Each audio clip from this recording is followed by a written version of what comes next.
anybody's got metagame, out of game, or not game related conversations. The stream has officially started, so keep that in mind with your not game related conversations. I think we're good to go. Okay.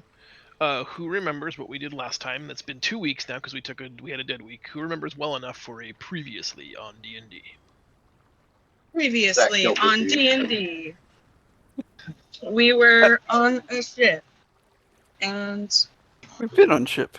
We found other then ships. there was other ships, and they were creepy, so we decided to check them out. And then an unnatural fog came, and then we realized that Draco was trying to kill their prisoner.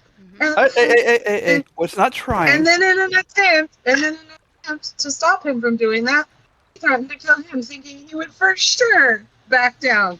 No, he didn't. So she what's the word? To the top deck, and then he became an acorn, and then we burned the ship, and we'll just see if Draco and Renan's relationship survives this week on D&D. Well, and currently Draco is being tugged along on a little itty bitty boat. Oh yeah, I forgot about that. Yep. We kicked his ass off. Not with Yeah. You us. deserve that. Yeah, it's okay. I'm okay with it. And then also the ship that we're doing has the silver flame banners on them. Yep. So we're going to go with some of the most hated people into some fun areas soon. Everyone was dead on the ships, right? Yeah, but it's still the silver flame ship that says silver flame. Yay! Look at us. You'll hate us. And Here we come. we recovered some items, correct? Mm-hmm. Weren't there things we found? I don't remember what. Disguises. Correct. Disguises and food. Was any of them the silver flame mask? Who wants to put one on? No. I don't think you have any with you. You! There's one tucked in I your don't. You bag. should. You should put them on. Brat. Next one, okay? Maybe I will. Maybe they'll love me. Instead of kicking me off the ship. To go like 2 You campaigns deserve now. that. Yeah, I'm sorry. that? Right now, you deserve it. What did you say, John? Oh, I said we could be heading to like a 2 campaign scenario where we just have you guys split up a little bit. Like maybe Zach starts helming the Silver Flame conversion effort, and we circle back around at level 19 and fight each other. We have an Oh, that'd be fun. sibling. Oh no. That'd be fun, actually. All right, so with Coffee Draco is mine. in dinghy boat exile, drug behind, the crow's nest had just spotted land. Sari's fairly certain it is in fact the, well, I guess formerly shrouded island of Chamenos, although you don't see any obscuring mist, no supernatural fog, no island of hidden mystery. It is plain to see from miles away upon the approach. Who deserves inspiration from our last session? We had a couple of outstanding role-playing moments. Who do you think who gets the game ball? Well, I let Has the to guy go to die. Draco. I couldn't stop him, so I don't think Renan gets it because the one thing she was trying to do, she couldn't do. I nominate Renan. I mean, But- yeah, she tried. Yeah, I was She going to... almost died for her troubles. Do you think I would have killed her? Just, I think maimed she her. tried. She thinks that right now, and that's all that matters. Is that she thinks that you were gonna kill her, and you're fucked, bro.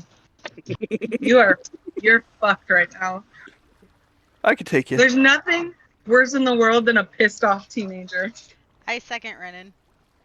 There you go. Rid of this. All right, inspiration for Michelle. Maybe she can actually do something worthwhile now. Shut up. You Shut your shut mouth. ass. You stop it. All right, so we'll pick up here, having spotted land. I'll put you guys at the shore if that's where you want to be. Unless you want to do any, pre-landing conversations with Draco, discussing either an armistice or punishment or healing, mending fences.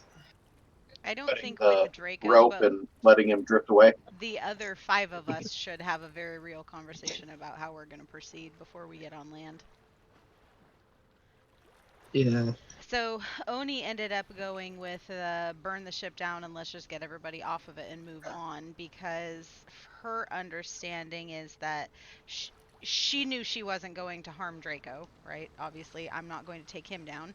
And I trust that he must have had a reason for being as absolutely insane as he was, because he's crossed some lines before, but he's never like blatantly tried to kill someone under our charge and then burn their ship to the ground, so to speak, without having a good reason. So she ended up trusting in that, but also is very hesitant until she has a better understanding of what happened because of how he was communicating, Well- to welcome him back without exception. That's where Oni's at. Do you want to go talk to him, Oni? I don't think that we're the problem is that it's not his convictions that were upsetting. It's the manner with which he tried to justify his actions without utter explanation. And then he did try to tell us, though. He tried to tell us that this by guy was saying bad the news. same thing over and over I again. understand. Yeah, That's not how. Communication That's skills like saying aside. I don't understand the math theorem that I cannot think of the actual name of right now, and then saying it the same way over and over again. No, we need more of an explanation. You don't just say because. Yes, Michelle Because- says a squared plus b squared equals c squared. That's what Pythagoras Yes, taught me. thank you. but Sari Yes. has done kind of the same thing with withholding information instead of telling us what's going on. And when And we we're still backed her following her. into a corner, but when we backed her into a Mhm. corner, she gave us more of an explanation, enough for us to understand what we were doing. Yep. And to rebuild some trust. The fact is that we're in a place where y'all can do whatever you want right now. Renan will not reconcile with Draco. She needs to figure this out on her own. She feels like he would have killed her. Yeah. And she has to figure that out. She's pissed, right? Rightfully so. My big supporting factor in destroying the ship is we all knew that if he was manacled in such a way that his magic was restricted, he posed no threat. But the second those manacles came off, Oni protecting her family was more important than protecting whatever that was. Yes. I'm not mad at the group decision. We made a decision based on new information. Yep. That was But not the Draco problem. is responsible for taking those manacles off. Yes, That's fucked Draco. up. He was the one that was like, no, we can't let this guy go. He can't have access to his magic. And then he was like, oops, you now have access to your magic. To surmise, we're not upset that we committed murder. We're upset that you put us in a position where we had to commit murder. Yes. I mean, we may have murdered him eventually anyway. However, I don't think murder was off the table. I think we were in a thing of like, Yeah. what do we do with this thing? Yeah. And we had all agreed to sort of like take a beat. So it just feels like an ultimate betrayal that like then someone was like, no, my thing is more important than the group thing. And it's then like, he well, made it worse. if you want to be a cult leader, go be a cult leader. and kill people with blood on your own hands. Mhm. Anyways, y'all, we need to have a conversation with Draco, let's do the thing. I can be a quiet, good little baby girl. Or you can stay on the ship. I can stay on the ship. Nobody puts baby in a corner. I think I use that line too often.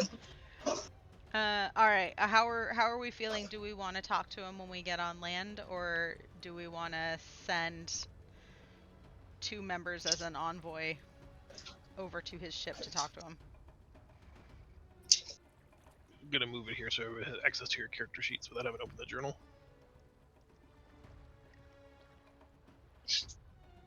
Oni, if you want to go and talk to him, I'll come as backup. Okay. I'm comfortable with that. I will not be going. And I'm not mad at you for going, That's but I'm not fine. doing it. Where is Sari at in all of this? Does she have any thoughts?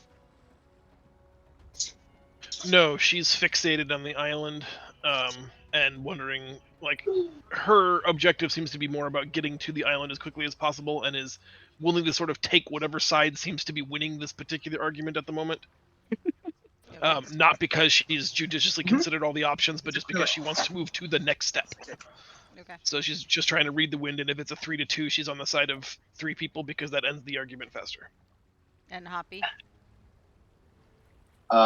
Hoppy's just annoyed because he was learning how to communicate better with the Griffin, and now he doesn't have that connection. So Hoppy is a pragmatist, and he just thinks that now Draco owes him a trainer for Drew. Okay. Drew.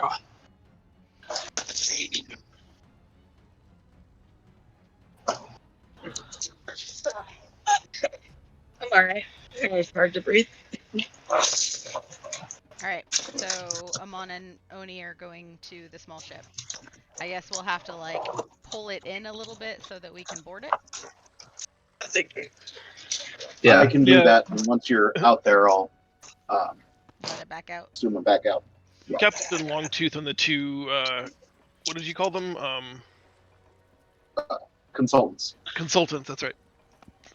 Have long, like 20-foot long boarding hooks, so they can help you reel in the ship. And then when they get close, the boarding hooks are like, long poles that have J hooks on them that can grab the prow of the ship and help, like, basically attach it to the stern of our vessel. Happy to help do that. Do you want to invite Draco on board the larger ship, or are you guys going to descend to the smaller? We're gonna go down to the smaller one. Okay. Laugh all you want. You created this situation for yourself, buddy. It's just hilarious how terrified you are of me.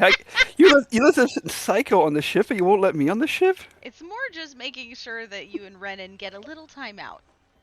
And we only have I'm 2 good. ships, I'm peaceful so... now. Yeah, I'm all I'm good, not. baby. I I will got the cut murder your out of my dick system. off. No one's talking to you. Shush. Look, no more murder boner. All gone. It's clear. See? Mhm. But can I still cut it off? Please? Okay. Once we board, I'm just going to look Draco straight in the eye and say, dude, what the hell? What I'm asking, when can I come back? You have some explaining to do first.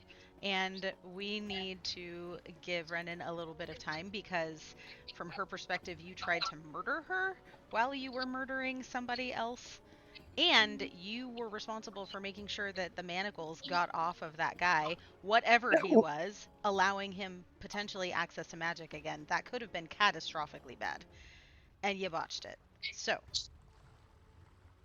what the hell? See, I was assuming when killing him, he just would have stayed dead. But then the transformation kind of made it go, oh. But I think it was a smart decision for us to torch it. So now he's dead. Hopefully. That's a dangerous assumption. Fire doesn't burn very well in water. How But above? sure are you that the fire would have killed him? I am good, my fire's pretty hot. So I'm a good 99% or 90%. I But have a really 85% hot sure. fire. 85% sure. It's a coin flip. 85% sure. All right. Well, Yeah. you are responsible for this being should it come back, so you need to do what you can to find out who he was and what risks he poses to what we're trying to accomplish. Second, you have to come up with a plan for making things right and bringing the family back together. Your actions are the ones that resulted in this. So, Could Rita really think I was going to kill her? She's my Uh-huh. sister. you tried She- to. She was trying to kill me too. She threatened to kill me as well. She was So- trying to stop you It was eye to eye, looking at each other, and based she- on your actions. she flinched. You are older. You She need to backed make down. this right. No one's talking to you, Renan. Shush. She's like yelling from the ship.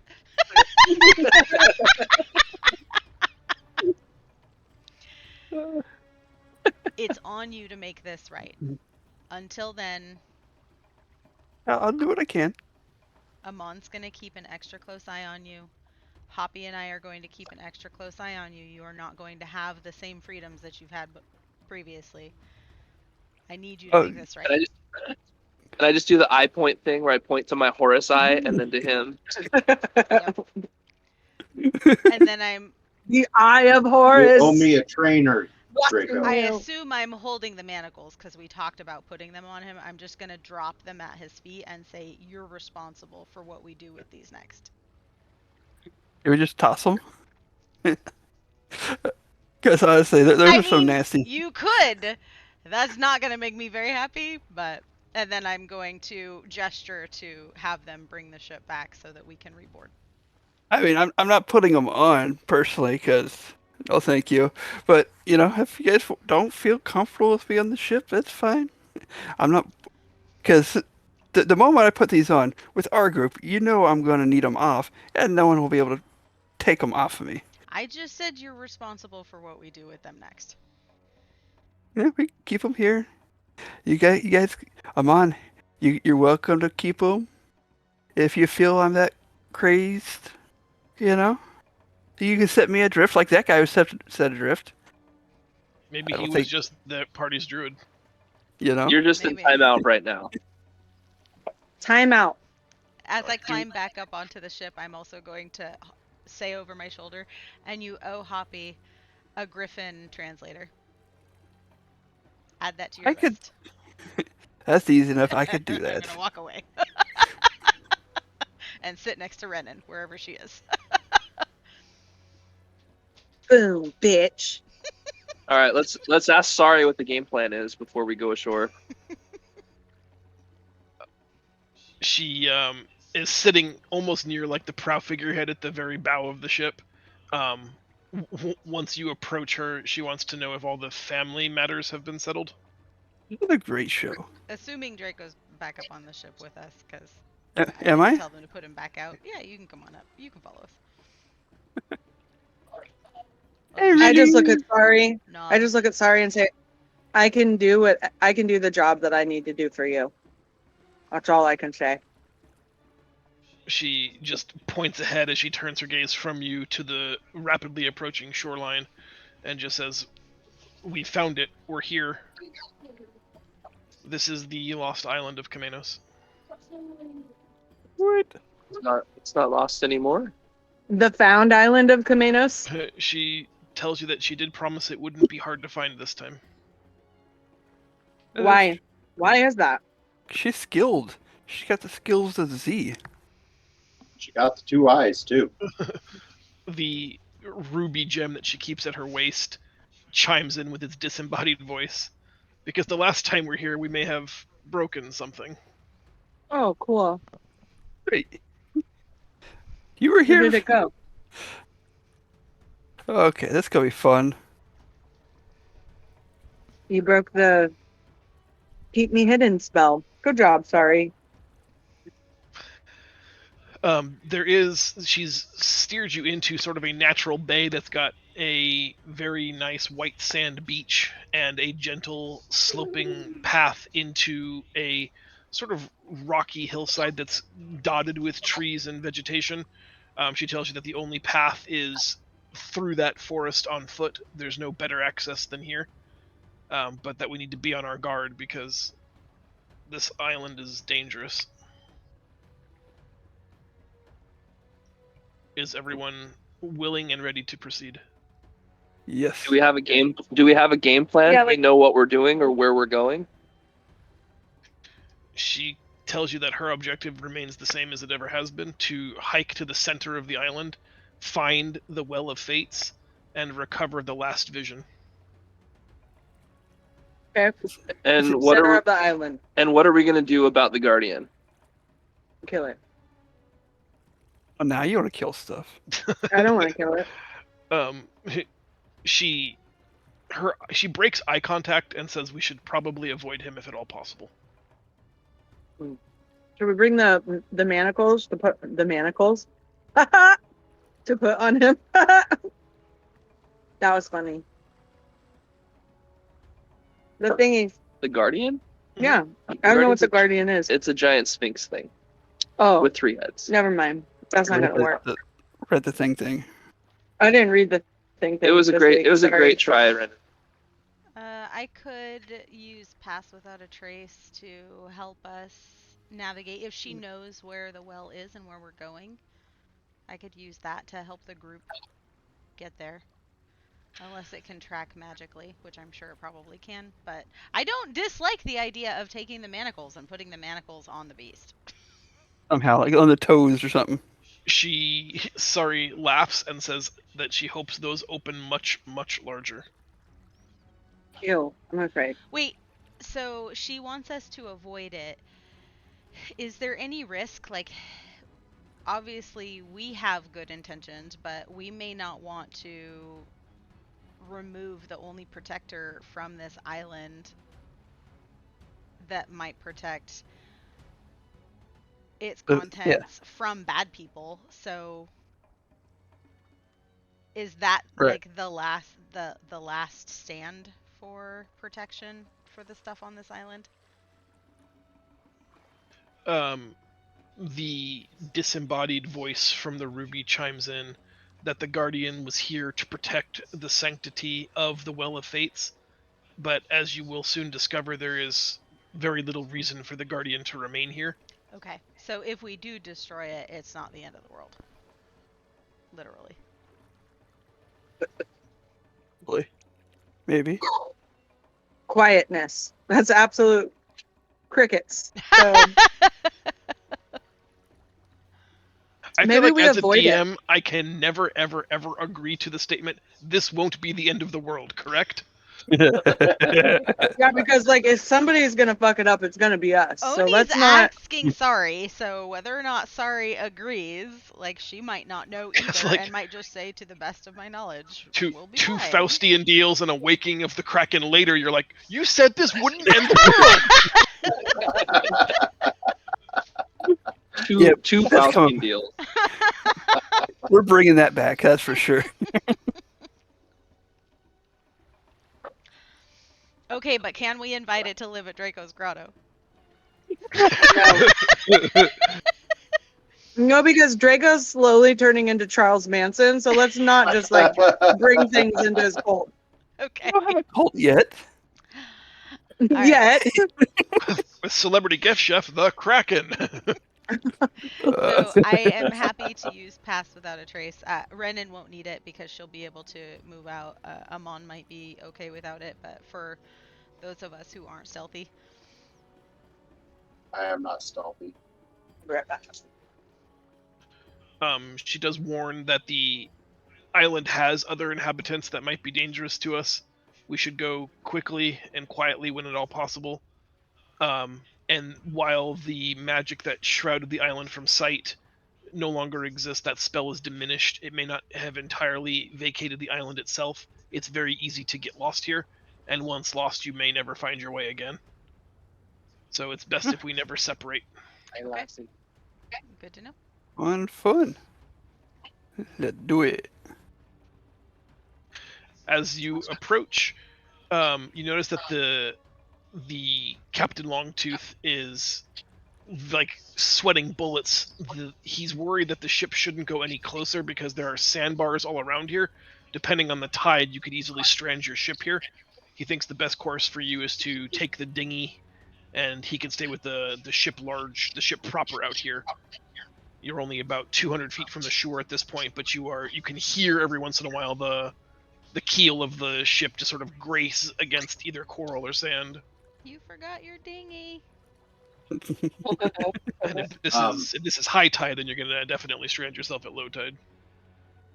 Do we need to put the fear of God in him, and or take something away from the ship so he can't take off without us? Well, we have other people aside from the consultants, so we could just ask them,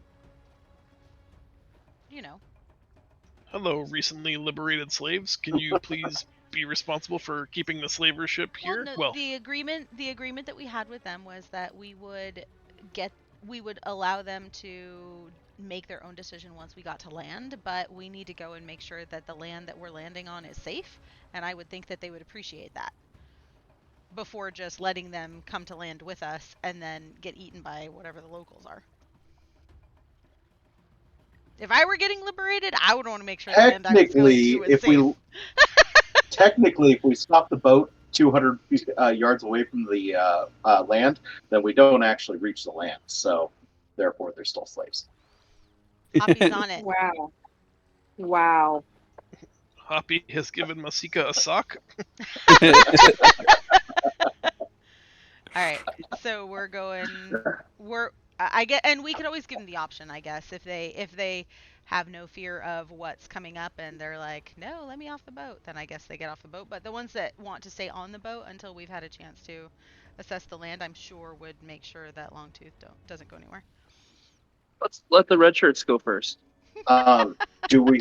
What about taking their navigation aids or something like that? Something easy to carry that would make it really hard for him to get it back to anywhere.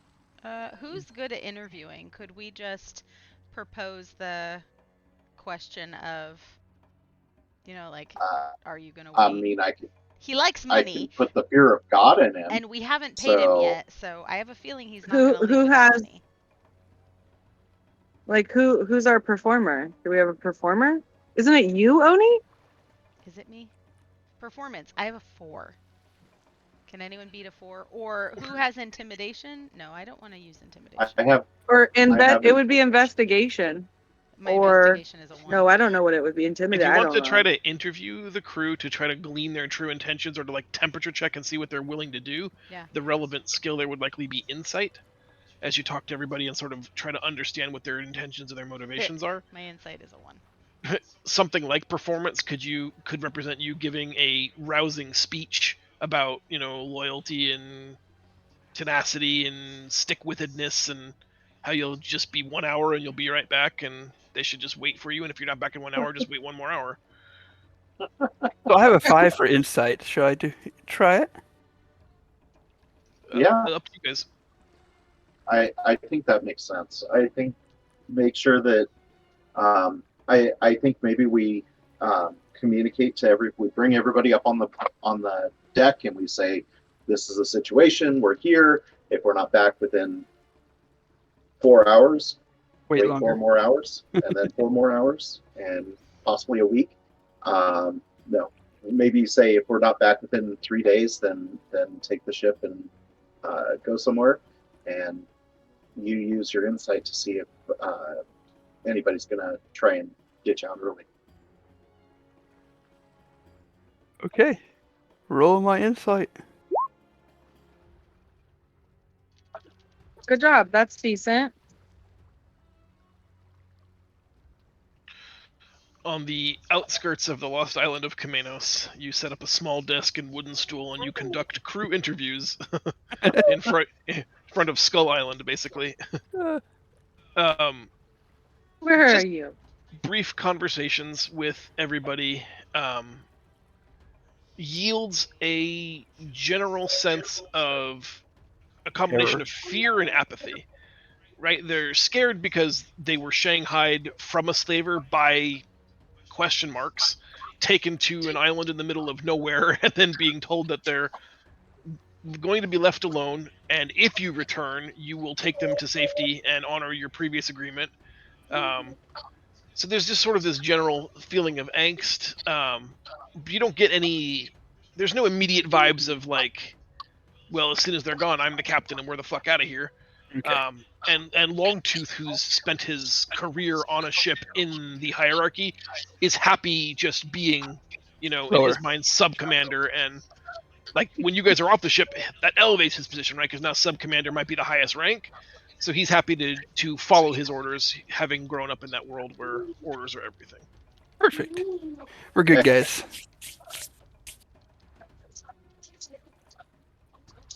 All right, let's go.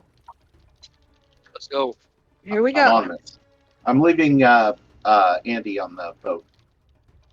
Okay. Andy stays on the boat. Everybody hops into the dinghy. We paddle I only dog paddle. Sure. There's washed up, half beached on this white sand is a extremely large creature. Could be a whale, could be a giant shark. It's hard to tell. Bloated and sun bleached. There's a bunch of carrion creatures feeding on it. As you come ashore, it looks a little. Oh wait, let me move your characters. So we have access to character sheets. We'll have Amon, and we'll have a Draco, and we'll have a Hoppy, and an Oni.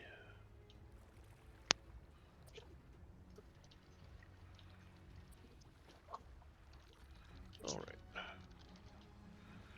It looks a little something like this. Ooh, Yay. it's pretty. That looks a lot like a whale. Ew, get me away from him. Ew, no. It doesn't look really big. Nice. Oh, wow. That was great. Laughed, but I laughed. Sorry, just being sharky. Oh, no. Bro, that's not where the basketball goes. What? All right. Oh, sorry. Our child is in our backyard, and he's putting the basketball in the disc golf net basket. Well, I guess basketball basket. Anyways, yay whale. I'm Yay! whaling Yay, ready dead whale. to eat that dead whale. Stop! Everybody, stop blubbering around. And Oh, you're gonna make her crabby. as you step off the dinghy onto the sand, you see large crabs, almost 3 foot tall, Jeez. with pincers, that are half the size of the torso of a human man, scurry around the corpse of this giant thing. You can see now that you're close, it looks like maybe it's an adolescent whale, but it has giant tri-fold lacerations along its back and side that look like large talons have raked it across. Oh wow. This thing must be huge.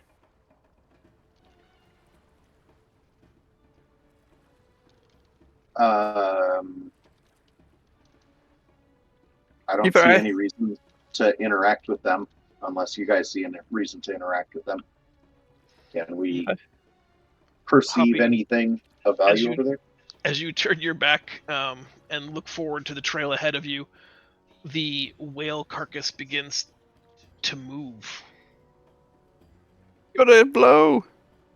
It undulates slightly, and it's looks like its nose like turns ever so slightly counterclockwise, almost like it's looking at you. This bloated dead whale carcass just kind of goes. We get zombie whales. Zombie whales? No, we're going. They can't find us in the forest. Let's go. Some blanket? Unless there's anything of value. Unless the zombie whale is holding a staff with a jewel on it. That's the Care case. about a staff.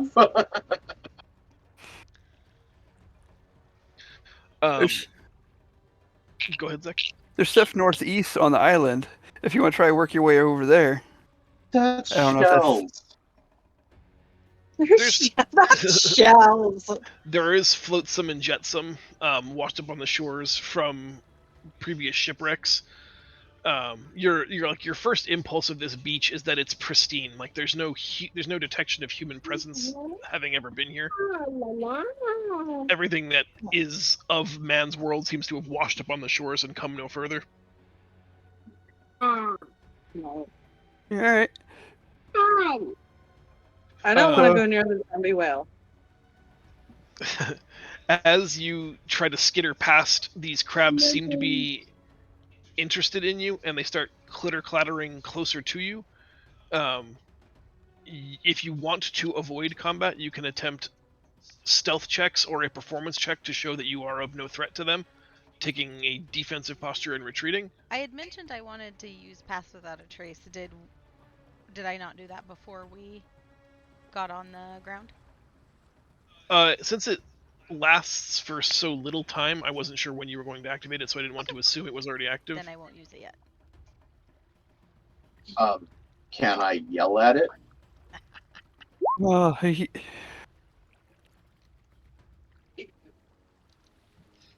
could always yell. While you're yelling at it, Randon just sort of disappears into the foliage. What? My stealth is butts, guys. So if you want to do stealth, we can try stealth. But otherwise, I was thinking maybe I could intimidate them back. I have like a lot of good animal,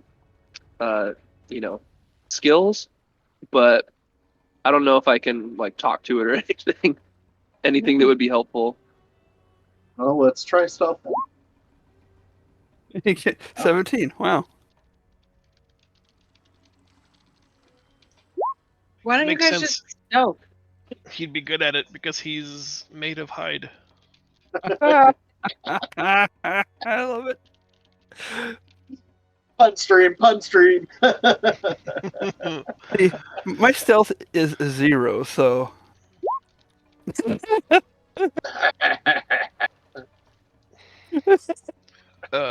I need an option from Oni and an option from Amon, and then I'll resolve what's already happened. I rolled stealth. Oh, Sorry, I didn't see. I got an 18. Just Oni then.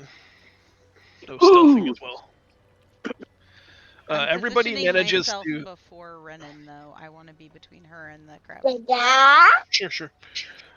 Whenever I advance tokens like that, it's just to put you guys ahead. You can always sort of reorganize that structure.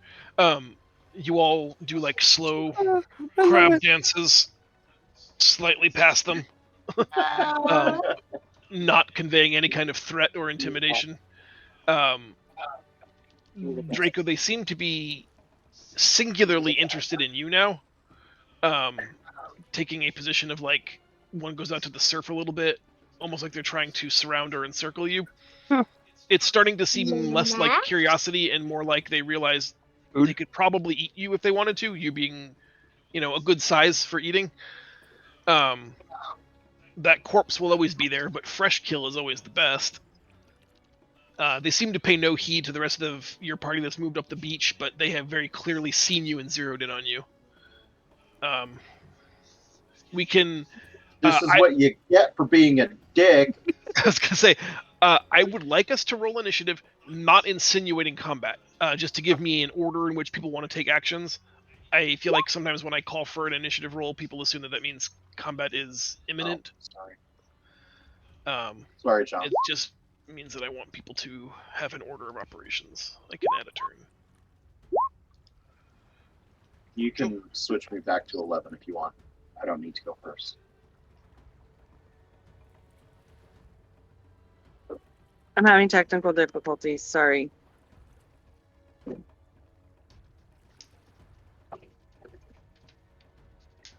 Gotta figure out why that's not working.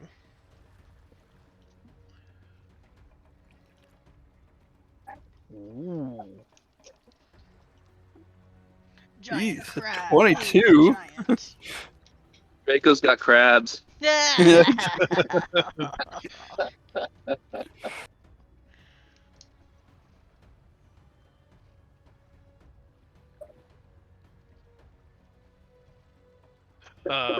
They have moved into a pincer formation, and they like scuttle in and are taking like sort of not a smell, but like just sensing you and then scuttling back and forth and back and forth. Maybe trying to herd you into a potential attack, or maybe just trying to investigate what exactly you are. But you get the sense that they're sort of anticipating your next move before they decided what exactly to do. Amon, you act next. You see that they have encircled him. No one's attacked yet, but they are making like sort of lurching, jerking movements. but they seem to either not see you guys in the foliage on the way up the hill, or just don't care that you're there. For whatever reason, you're far less interesting than flaming hot Cheetos.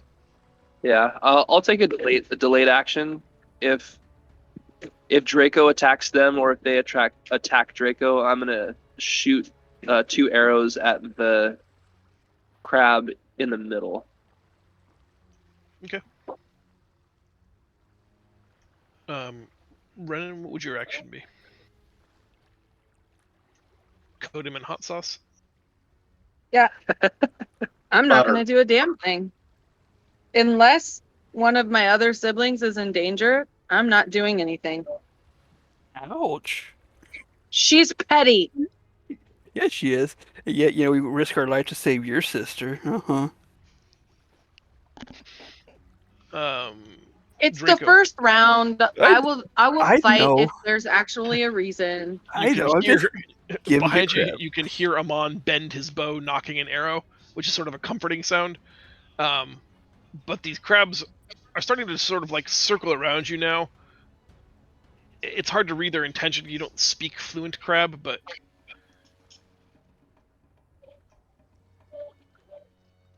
Is it my turn?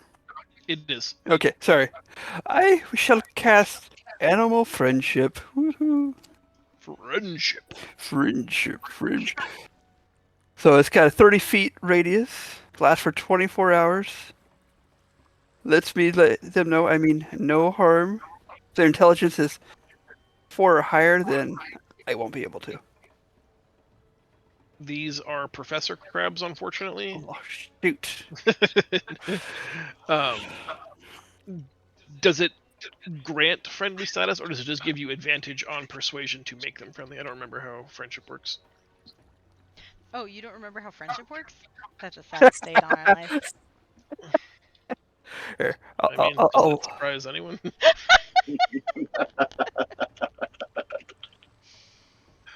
Animal friendship. Which you convince a beast. I have to succeed, or it's charmed. So which one are you targeting? The middle one, maybe? I don't know. I'll do the one all the way to the left, because that's my way out.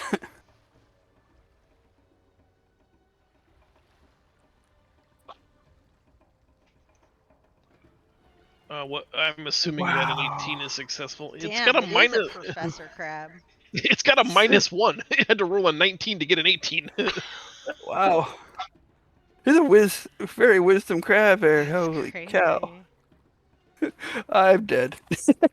I think rather than it, you weave your druidic magic trying to convince it that it's a friend, and it wants to be your friend, but a second more primitive thought enters its brain that you are still likely very delicious. And so while it does want to treat you friendly, it also would rather eat you. That sounds valid. I am kind of irresistible. Fair. Hoppy, you see him speaking in crab. He's using his hands like this, and he's making clicking sounds with his mouth. But one of the crabs then just puts its claws up in the air very aggressively. You don't understand half the party when they're speaking in common, but this doesn't seem like a conversation that's going super well. Is there anything you want to do, or do you want to see if Draco can salvage this experiment before we get into a combat scenario? I'm gonna ready an attack on the closest crab in case he moves or attacks. Well, moves. Sure. Oni, do you have anything you want to do? I'm going to move right up into this crab. And does it take an attack of opportunity against me? No, that would only be if you left contact with it. Okay. And it saw you as hostile. And I'm going to ready an attack for if it attacks me. I guess, actually, no, I'll do advanced dodge because it's going to get its turn next, right? I'll take a defensive stance. Okay. Advanced dodge is the other game, just so that you are clear. Sorry. Whatever a defensive stance is. Mm-hmm. It's just called dodge. Okay. Dodge. giant crab's turn. I'm gonna make a roll here. Don't fail us, dice. I'm kind of scared what you mean there, Renan. 20.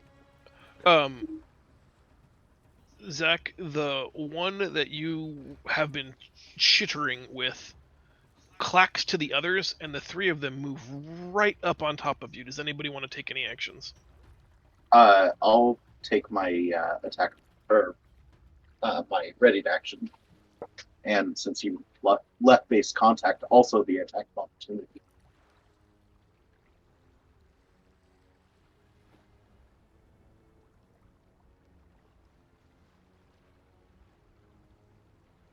Did I lose you guys?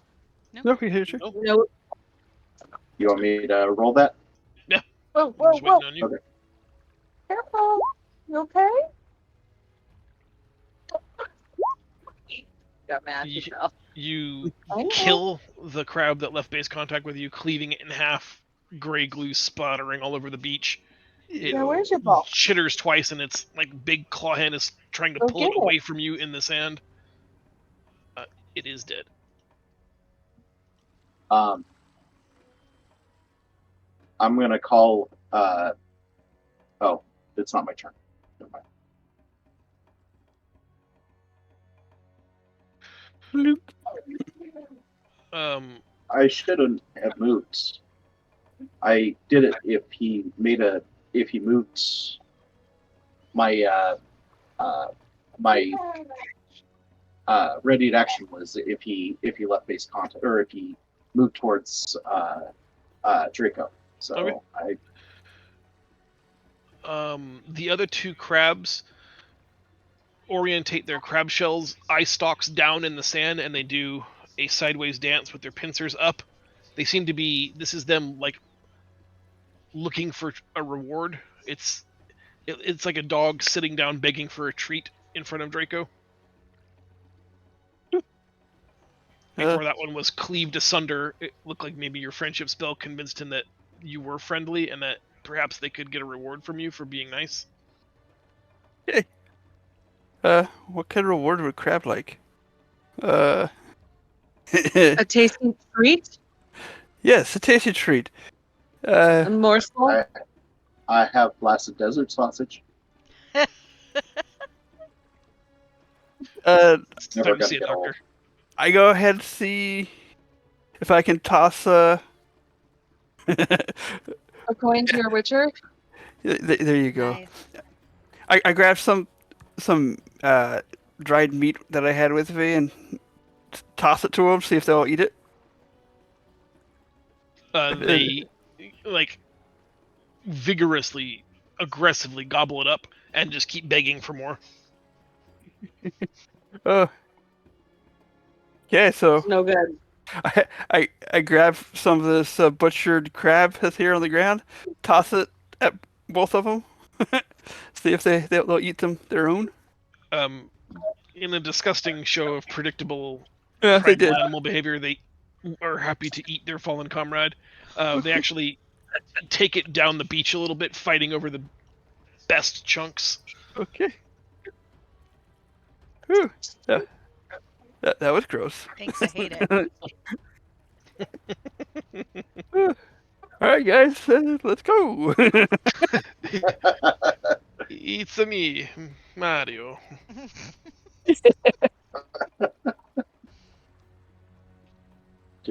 Does anybody want to go search the whale? Find out why it was looking at us? Do you need Drew meat? I was thinking about it. I was actually thinking I'd grab a chunk off of the crab, maybe a crab leg. I think I already got eaten. Yeah, unfortunately.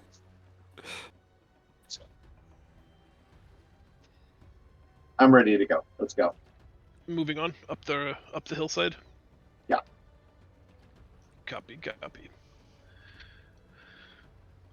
The trail eventually, very quickly, becomes less sandy and more rocky and stony, which gives way to kind of a beautiful, like, Mediterranean forest. It looks a bit like this. large stones dot the landscape, but you're only maybe 300 or 400 feet up the hill, and now the sound of the tide is lost to you, and you can only hear the wind rustling through the trees. Um, Again, no sign of civilization or habitation of any kind. No wagon tracks, no horse prints, no sounds of civilization. This is a pristine wilderness. Pristine. Whilst we're getting our bearings, Sari has a relative sense of where the center of the island is and puts us on that heading. Um, since Amon is normally the van of our troop, if that's going to change somebody else, but if it is him, I'd like you to make a wisdom check now to sort of set bearings and get an idea of where you are. If you're proficient in survival, you can roll that instead.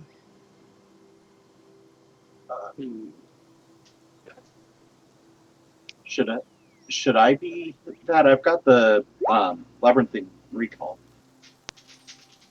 so I think that would help in this situation, right? Are we in a Survival labyrinth? roll. It tells me which direction is north and advantage on any wisdom check you make to navigate or track. Seems good. Damn. It seemed good. Oh, my survival's even better. I went 5. Um, But you for it. both have a keen sense of how to navigate this alien terrain,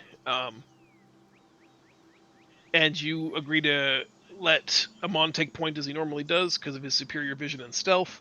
But you both agree that Sari's on the right path, and you both have methodologies to help keep us on this definitive path towards the center of the island. Sun is well past midday by this point. We're heading into late afternoon. You guys arrived in, late morning after the discussion with Draco and the boarding party and the crab delight.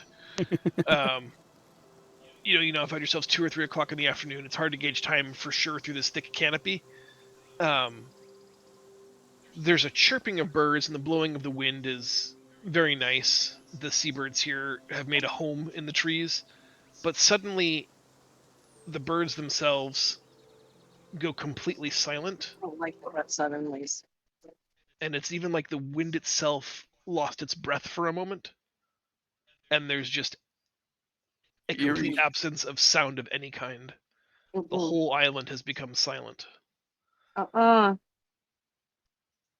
Suddenly you can hear a whoosh from overhead. Nope. I'd like everybody to make a perception check. No. I don't like it. No.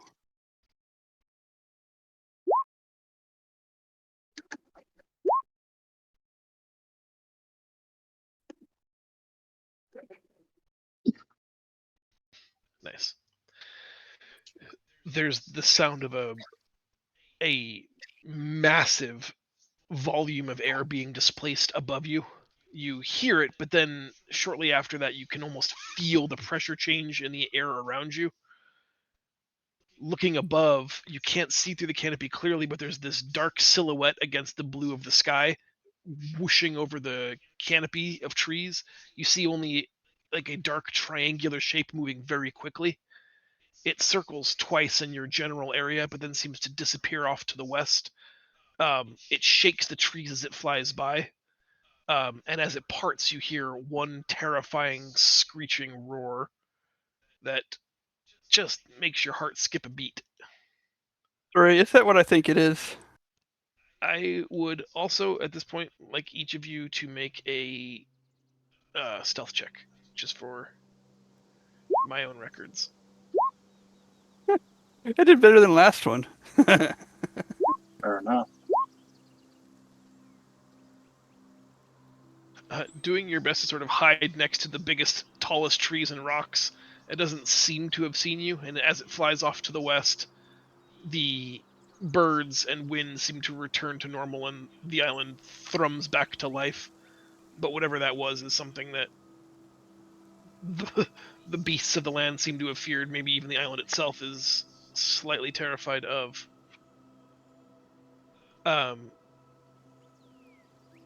In this moment of disorientation, you realize that looking around you on the floor, the forest floor doesn't show any trail. There's no evidence of where you've come from. No Oh, you footprints, racist it. no clutter, no Oh. leaf fall of any kind. And as you guys scattered to hide from whatever that was above you, you now have that sort of momentary panic of, I'm not sure where I was. Was I going Oh, this way, or no? It was, that's the rock. No, that's the rock. oh, And where's the sun? everything looks pretty samey, and the sun is still mostly directly overhead. Oh, jeez. Uh, Can Amon I and do a nature Hoppy check? can both make a survival check again, but it will be at disadvantage because you did not get a good sense of your bearings to begin with. Survival or nature? Survival, please. You can't ask to do a check. You have to say why, what you want to do. Ouch. Um, Collaboratively, again, the two of you working together, both make rationalities about looking at the shadows of the trees and the moss that grows on the north side, and you both decide that the direction to the center of the island is that way. Don't worry, guys. I got this. You disagree. Well, Hoppy seems I to make the can- better argument. I definitely know which way is north, so I should be able to. Yeah, if we're going to argue that out, I can tell them, no, this way is north. Your reasoning seems better, so I'll follow you. Or we could follow Sorry. She's I'm sorry. She's unsure and warns you that there is still magic in this land that is meant to disorient and veil the well. We could very well be on our way to Lost. Are you certain this is the path, Hoppy? Pretty darn. She shrugs her shoulders and there's I know that's north. If we were going that way, then and then I want to circle back around. Caleb, you wanted to roll nature. Were you like looking to learn something or identify something? Oh, he just walked away. I'm sorry. Oh, no worries. When I he think gets he back, just wanted to see. I think he just wanted to see if he could tell why we were feeling disoriented.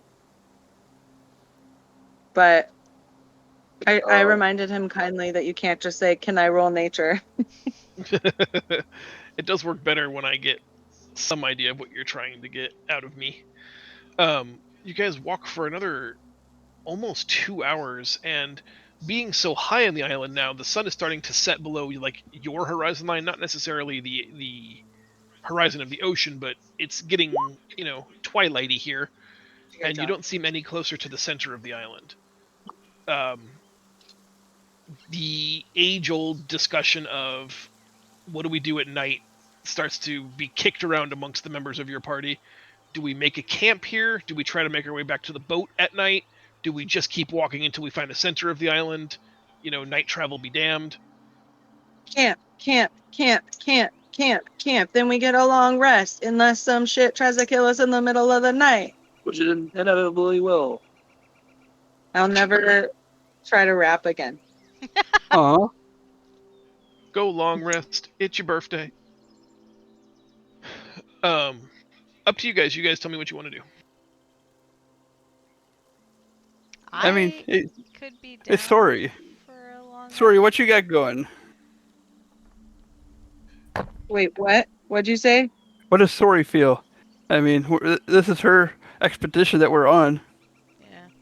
She doesn't like where we are. She says the canopy is too thin here. She doesn't want what flew by earlier to be able to spot a campfire or us while we're sleeping. She says the interior of the island is more densely forested. If we could make it there, at least she'd be more comfortable camping. If not, just walking through the night to our objective. But she recognizes that might not be the best thing, especially she says it very quietly so Hoppy can't see. I'm not sure we're not lost. Okay. I think we keep going and try and Look. find the thicker canopy. I say maybe we go 2 to 3 more hours, and if nothing else, we can find a couple rocks and to create a lean-to or something out of it. Sounds good to me. 2 more hours, we can do it. Okay. Again, I would like anybody My who's audio been. just switched to some other device in the other room. I don't know what happened. Ooh, am I broadcasting all over your house then? Or are you hearing something from your bedroom? It's the ghost, this is. That is so weird.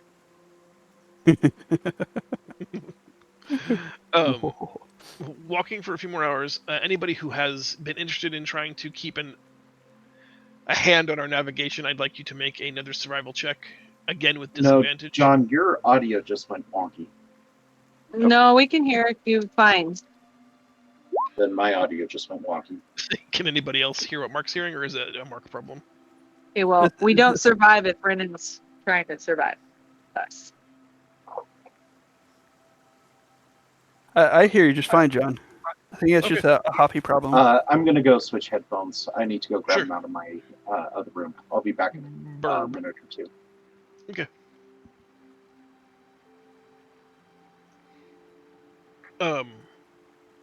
Amon takes his reading, gets a good idea of where we need to head based on navigational tools that he's spent his whole life honing. And again, we come up with like a 3-way This way. disagreement. Yeah.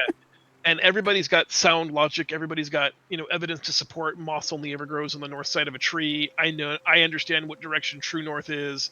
Well, I've been trail marking and step counting with my trail beads. I know exactly where we are on a map I've been keeping in my mind.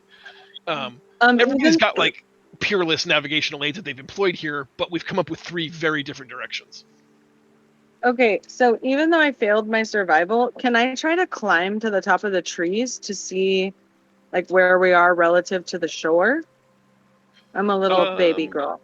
You can. I'd like you to make an athletics check. Hey, Renan, so are you trying to be bait or what? I don't climb the tree real wells. You actually don't climb the tree at all. You sort of try to like scurry up it. It ends up like you're just sort of hugging it.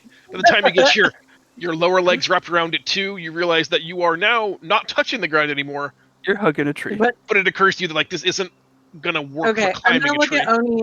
I'm gonna look at Oni and be like, "Do you want to try and climb the tree to see if you can see at least where we are relative to where we've been?" Would I use athletics or acrobatics? Athletics to climb.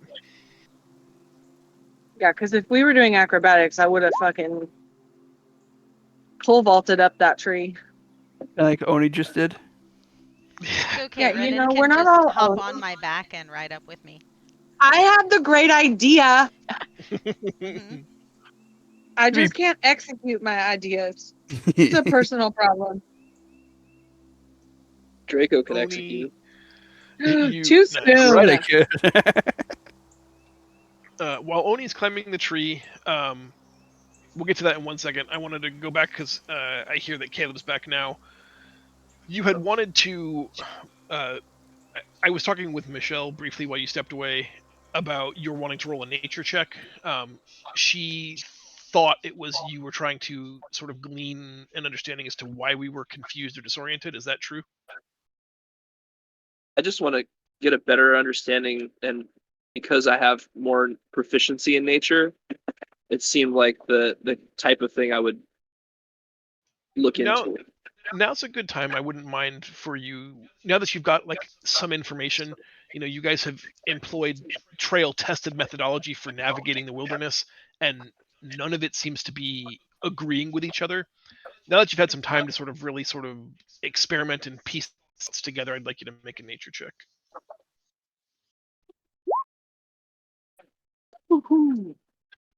Um, your confirmation is that there definitely is something more than meets the eye here. There's no way that your calculations, your counting steps, your trail marker system has been this flawed to result in like 3 90-degree turns. You think that we're in danger of having walked in circles all day. But moreover, knowing Hoppy's certainty of true north, Draco's ability to magically ascertain directionality, all of this leads you to believe that the island is sort of like a giant magnet to a compass, and that it is deliberately throwing off all of your attempts to understand where you're going. So you have arrived at the conclusion that perhaps traditional methods for navigation just simply can't be trusted. For as Can much as I? Hoppy asserts true north is this way, that may be being misrepresented to him by the magic still present on the island. Okay. My captain's compass that I have, my magic 8-ball. Does that give me any actual? Since it's like a magical item and it's not actually relying on magnetism, does that give me any more of an accurate indication of direction? It does Or do I not. have to ask it? Let me pull it up.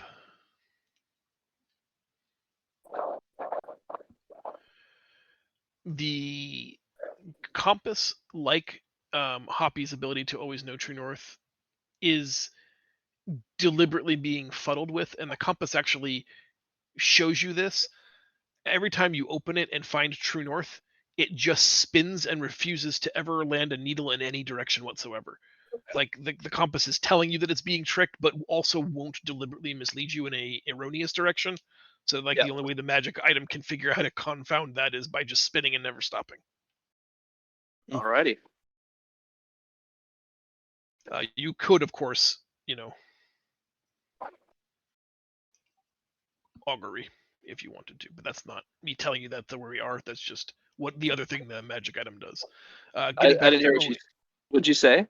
Oh, I was just saying you are free to use the other item, the other part of that magic item. Not that I'm telling you that's the answer to this riddle, just reminding you that it has an additional component. Oh, okay. Going back to Oni, you climb the tree. These are relatively difficult trees because there's not many branches and the bark is relatively smooth. But you make quick work of it. You are approximately 40 feet now up in the air. You have not broken through the canopy, but the tops of the trees are starting to get narrow and thin, making them easier to climb, but less likely to support your weight. Getting your head above the canopy is going to require some risky footholds. If you want to proceed, I'm happy to do that. But you're standing now on twigs and kindling to try to put your head above that tree canopy. Do you wish to proceed? I do. I was looking to see if I had anything that could assist me with. All right. First, I need you to make a dexterity saving throw as you put your feet, your heavy plate gauntleted feet, on tiny, tiny twigs and stand erect, forcing your upper torso above the tree canopy. Does Earthwalk give me any assistance here, since I am technically walking on something that is made of earth? You are walking on a tree which is attached to the earth. Okay. I'm gonna say no. I normally like us using additional racial abilities flavorfully, but I think this doesn't apply. All right, what am I rolling? Dexterity saving throw. Yeah, that Or is like not you know that this the twigs you were gonna stay on and were gonna break. It's a matter of like putting your feet under enough of them that you don't fall out of the tree ass over tea kettle. I used my inspiration token and it still didn't work. Okay. Oh, those are really bad. Sorry, it took a minute for me to populate the numbers. I just saw dexterity save, but no numbers. 5 and 4 sucks. Unfortunately. Can I give her my inspiration? No, inspiration tokens aren't transferable. I hate you. A bard could inspire, but that's another game. Yeah, I know I'm not a bard in this campaign. Most slept on character. Mm-hmm. Because they like sex, or? That's what I was gonna say. You can take it however you want. Neither one of those are wrong. That sounds like something a bard would say. So Oni, I've got like bad news and bad news. Oh, Um, great.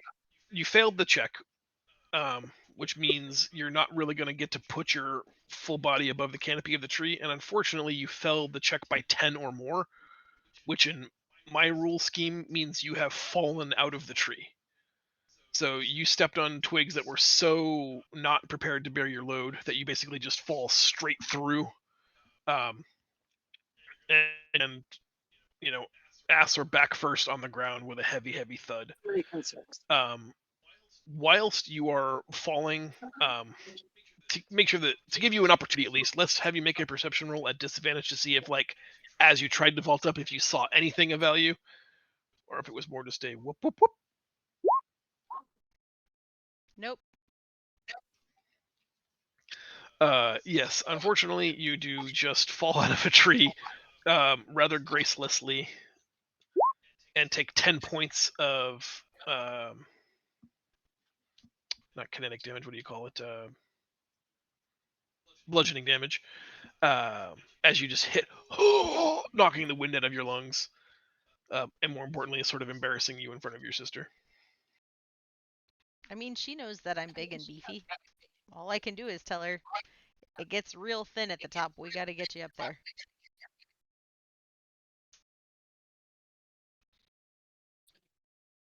Michelle stepped away. She back. Are you just rolling to roll, or are you trying to climb the tree?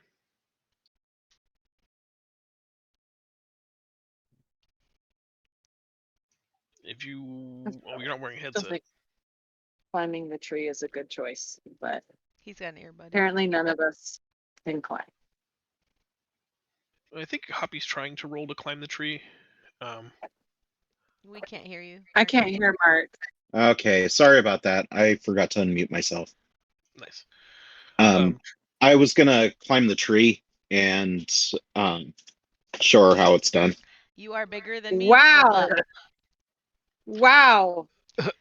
Like Oni before you, you have the ascent isn't the problem. You can get all the way up to the tiny, wispy branches. But before, maybe even slightly earlier than Oni because of your significant mass, you get to those branches where, like, you just step on it and you can hear it creak and groan. You do like that. It'll hold, probably. Ish. You're in that same position. You're just trying to find a way to put as much of your body weight dispersed on as many of these tenuous, teeny tiny branches as possible. I need you to make a dexterity saving throw.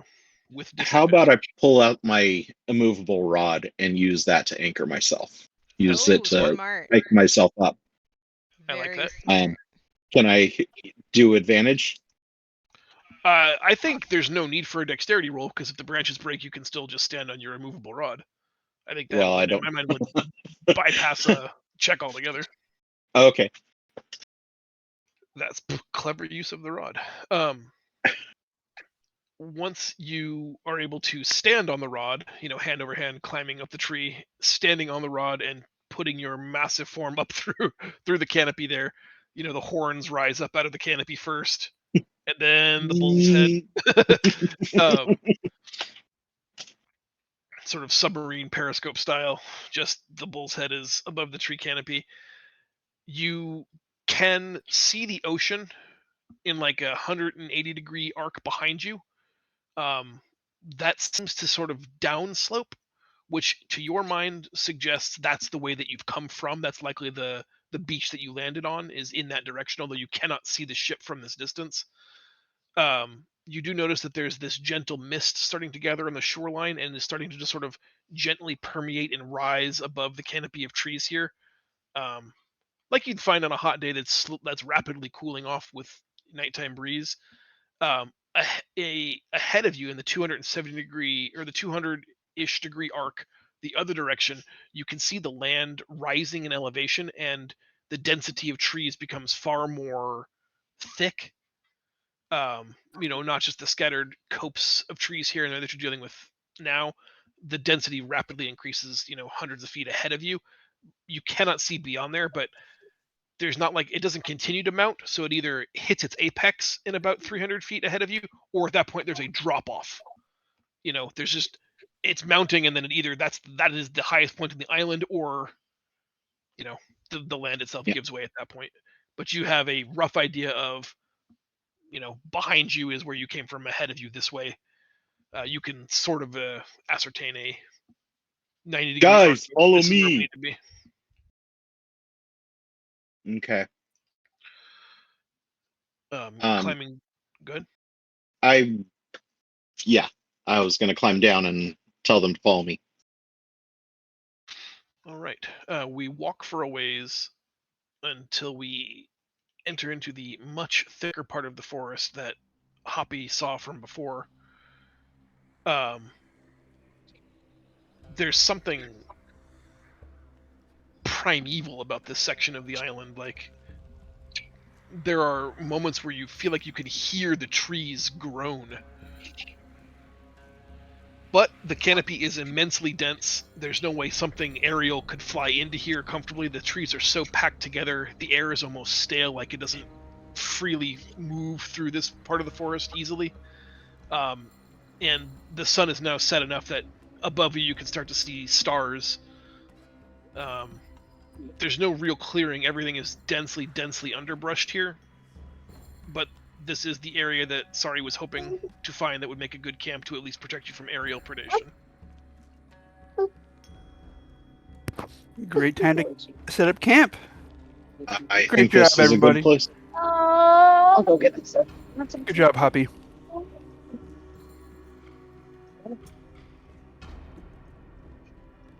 I won't make us go through like the entire process of camp making, but we need to. Do you guys want a campfire? Do you guys want a watch schedule? Do you guys want to explore the immediate surroundings to eliminate like the fact that you're camping right next to a T-Rex? You tell me what you want to do. Probably that last one at least. Let's do half of us start scoping the area, the other half start setting up camp. Should I say no fire. So that we don't get lost, should we use like a rope to give ourselves like 100 foot in various directions? It's so dense, it'd be hard for us to do it. Yeah, well, but we can hold on to the rope and then come back to the center and just True. do kind of a star pattern. True. All right, I'll stay here, start working on camp setup.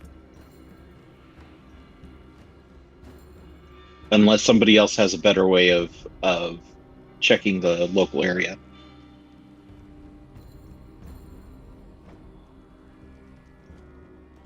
I already know what's out there. Nice.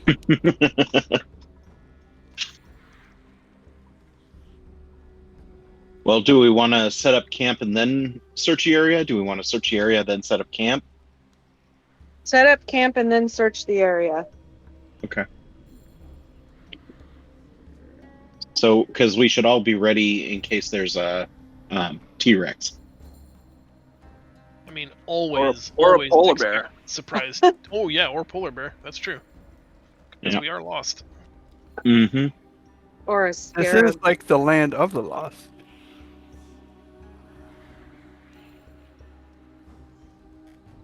All right. Well, if we're not going to do a fire, it doesn't take long to clear some underbrush, lay out bedrolls, get food rations out. I don't see any reason to do a fire. Double echoed now, no fire. Draco. Aw, you gotta take all my fun. Then exploring the immediate vicinity, true or false? And True. or using safety lines, true or false? True. Okay. It takes about an hour for you guys to get everything like set for bedtime, and at this point, the forest is dark, like darker than it would be if you were on the coastline or still up on the rockier areas of the island. Here, it's just no light penetrates that canopy, and everything here is just so thick and underbrush that it feels like you're in a closed off space sometimes. Like a cave-ish. Just over your left shoulder, as you guys tie a stake down to be the central point for your 5-pointed star of exploration, you see a moon rising above the horizon. You can just very, very clearly see the full disk of a moon peeking through the pinholes in the canopy. And as the moonlight touches the carpet of canopy on the ground, a transition happens. Ooh, that's awesome. All of the underbrush opens to purple flowers that seem to only bloom at night. Yes. Yeah, can I just live here? That is cool. I don't like purple flowers. Why? You weirdo. They smell bad. They smell bad. That's you, Hoppy.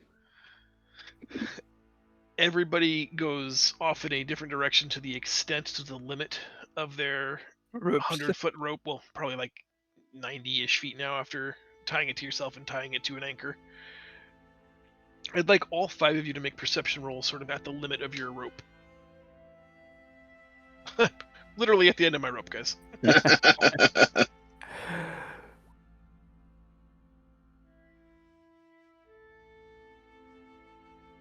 Nice, I'm on. Do you have Oni. your... I'm getting all of my low rolls out of the way before we get into combat with the giant baddie. Did you hit your Swarm. head on the way down? It's Swarm. like, Apparently.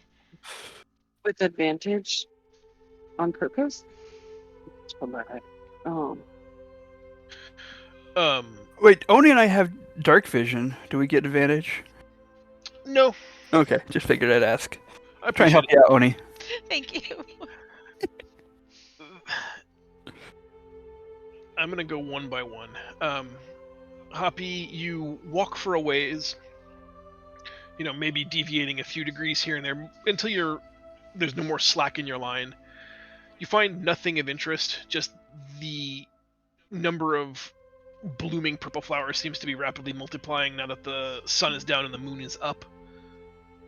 The entire carpet floor is just blanketed in them. You hit the end of your rope and you feel like it's, there's nothing left to do except turn around and go back to camp. As you turn your back and begin to tug on the rope and just follow it back, you get that uneasy sense of like something is watching you. That, the tiny hairs on the back of your neck stand on end and you get that weird sort of rush of adrenaline for a moment that precedes that flight or flight. Spinning around, you don't see anything in the forest, but it's the first time here that you felt like something is definitely seeing you. But nothing else happens. Do you want to walk back to camp or do you want to linger at the end of your rope? I'm going to walk towards camp slowly and try and keep my eye out on as I walk to make sure nothing's coming behind me. Okay. Amon, you walk off on your assigned star-pointed pattern. About 100 or so feet, you come to the end of your line. The forest on your side has a very, very slight down-swept angle, maybe leading to some kind of aquifer or river, maybe just a cleft in the terrain here. It looks like a gulch, maybe. But in the bottom of that gulch, straining at the limits of your vision, you thought you saw something moving. You stay still and watch it but nothing ever moves again. On the far side of this gulch, so imagine you're on one side of like a ravine. On the other side of this ravine, where there's a giant trench between you, there is a series of trees that have grown together, sort of in a twisting Y shape, becoming one organism. But in the cross section of the Y, there's a inordinate amount of spider silk that has been spun to catch things that fly here. No. And you notice that there's been several wrap things, maybe roughly the size of like a squirrel or a raccoon. Small human. It would have to be A very running small size. human. mostly just nice like $5 footlong sized wrapped things in the catch here. That's the first sign of like anything you've seen on the island. Other than Do you- crabs. Do you want, other than crabs? Do you want to linger here for a moment? Do you want to explore a different direction, or do you want to head back to camp? I'm gonna sit for a minute and just keep my eyes out. I still have my line attached, so I can get back pretty quickly if I need to. Okay. Draco, you walk south, so you and Amon are kind of like in. You two would make the closest V of that 5-pointed star. Don't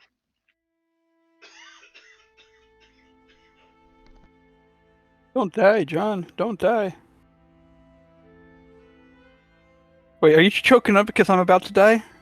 Is that what it is? He's dead. You hear a whisper. No. No. No. You look around. You've got tons of slack left in your rope. You can't see the camp anymore through the density of the trees, but you're comforted in the fact that the line is anchored and you can follow it back whenever you want. But somewhere ahead of you, like maybe Oni or maybe Renan, who's still upset at you, is trying to play a trick on you. It sounds like just a few feet ahead of you, behind one of the trees, someone is just whispering, "Come and find me." No. I'm No. over here. No. Renan, I noticed you. No. No. It just laughs. But you can't find me. So do you want to talk about this out here? Let's go. Huh? Yeah, and that's not creepy at all. Yeah. Okay.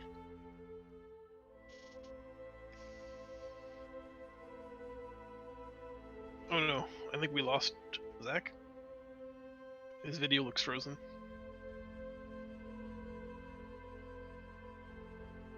Or did I lose everybody? Oh. No, you're good. Here, we can hear you. His video just disappeared. Oh, and he's gone. Yep. Yep. All right, we'll get back to that in a moment. Zach, are you back? Okay, I hear you now. He's Do you hear me? Yep. Yes. Yeah. Okay. Next back. So That was creepy. a taunting, almost You're feminine gonna say whisper, "Over here, you can't find me." When you cried out that it was Renan, I know that's you. But you still can't find me. No. Yeah, Thank you. I head towards Renan. And like, you can't get away. You're not that sneaky.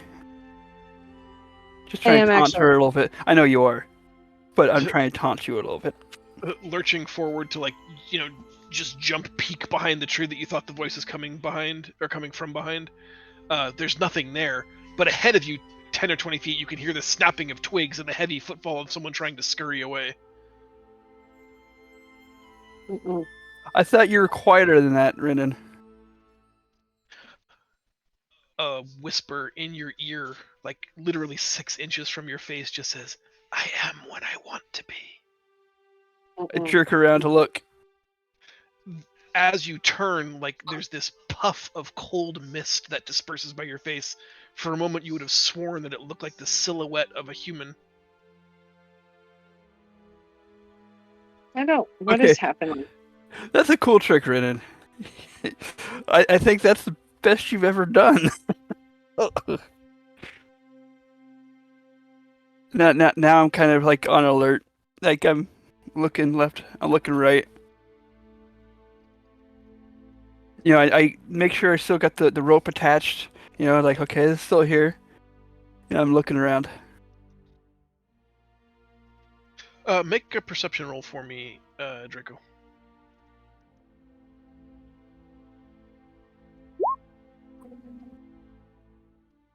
Dang it.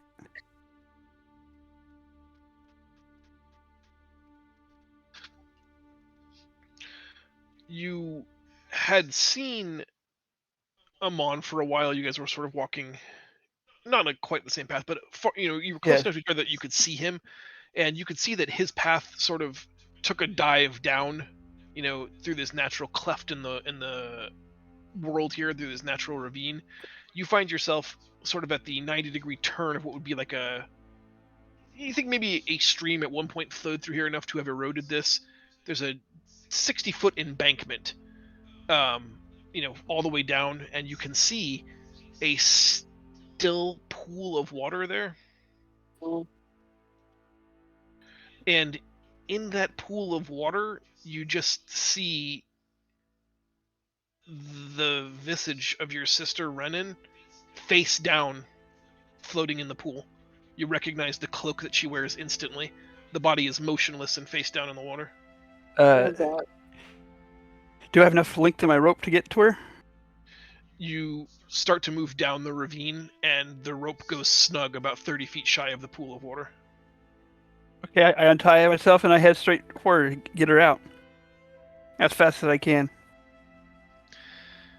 You take off your rope and start wading into the pool of water, and as you touch her, the body rolls over and just poof, becomes mist and evaporates through your fingers. Suddenly the water around you feels impossibly cold. Hey. Not quite freezing, but very, very icy. Okay. You look around panicked, and all of the banks out of this pool seem very, very far away. You don't see the rope, and you don't recognize any of the terrain features. Oh, Draco. Okay. I'm going to scream, "Hey guys," and I'm going to produce flame and try to throw it up in the air. Help! Oni, you went for a walk. You go to the end of your leash. You are just trotting, stomping through the forest. You don't really give care to anything. There is a brief moment as you turn to look back at camp and decide whether or not you want to just hang out here at the end of your tether or head back to camp for a moment. You feel like there's a flash of yellow light from somewhere behind you, but you turn and that source is gone. But for a moment you thought you saw like a red almost burst of fire. Behind me? Like what would have been 90 degrees ish off the path that you were walking. If 0 to 180 degrees is the path you walked, this burst of fire would have come from your right side at 90 degrees. I'm gonna start walking toward it. Do I know that that's the direction that Draco was?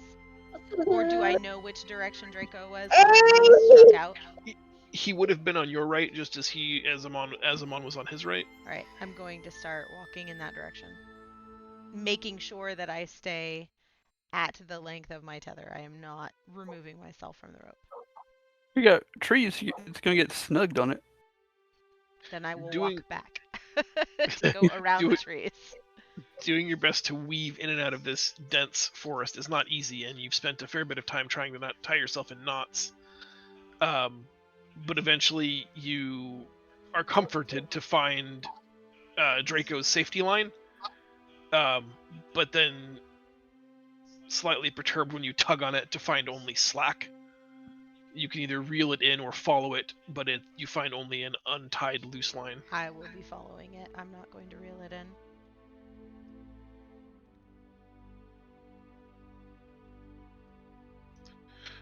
You follow it to the edge of where this high spot of the forest ends and a dip down into a ravine begins.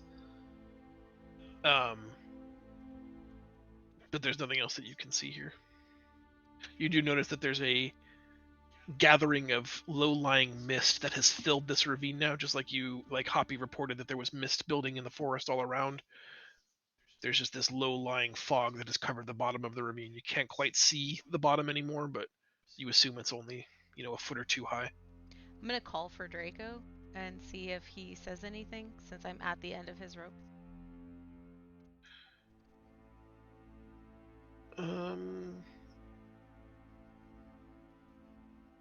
make a performance check to project your voice. Oh, nice.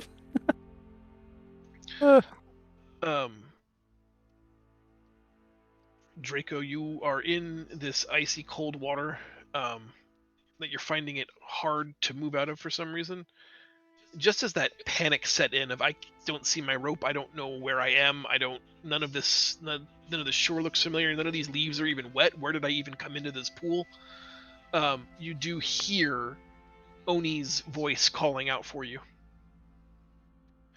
Oni, over here.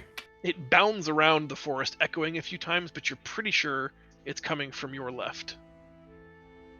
That places it above, on top of a ravine. There's a slight grade up, which would make sense that that's likely the way you came in. But it's hard to know for sure. Let me just get to Renan really quick, and then we'll come back to this. Renan, you walked to the end of your line. You found a small cluster of what look like edible mushrooms. You're not sure, but they look like the kind that Amon tells you are safe to eat. It may be worth harvesting them for a refreshing, stew or a salad. While you're debating whether or not you want to harvest them and whether or not you want to go back to camp. Actually, what would you like to do? Do you want to harvest any of those mushrooms? Yeah, I'll harvest them, but I'll be careful not to touch them with my hands. Like use something and put them into a container or into a extra piece of cloth and wrap them up to show Draco. To show Amon when we get back to camp. Very cool. Once you are content, satisfied that you've harvested enough, you have the same opportunity that everyone else has. Do you want to spend some time at the extent of your rope, sort of walking linearly at the edge, or do you want to just head back to camp, satisfied that there was no immediate danger within 100 feet of camp from your perspective, but you did find some mushrooms? Yeah, I think I would head back to camp. I'm kind of done looking for extra shit to kill me today. Sorry for our baby. Bye-bye. I want to see baby. So, heading back to camp. Oh, hold on one second. I made a mistake. DMs don't make mistakes, just new opportunities. Yep. Yeah. Yep. I did one of those. Oh, shit.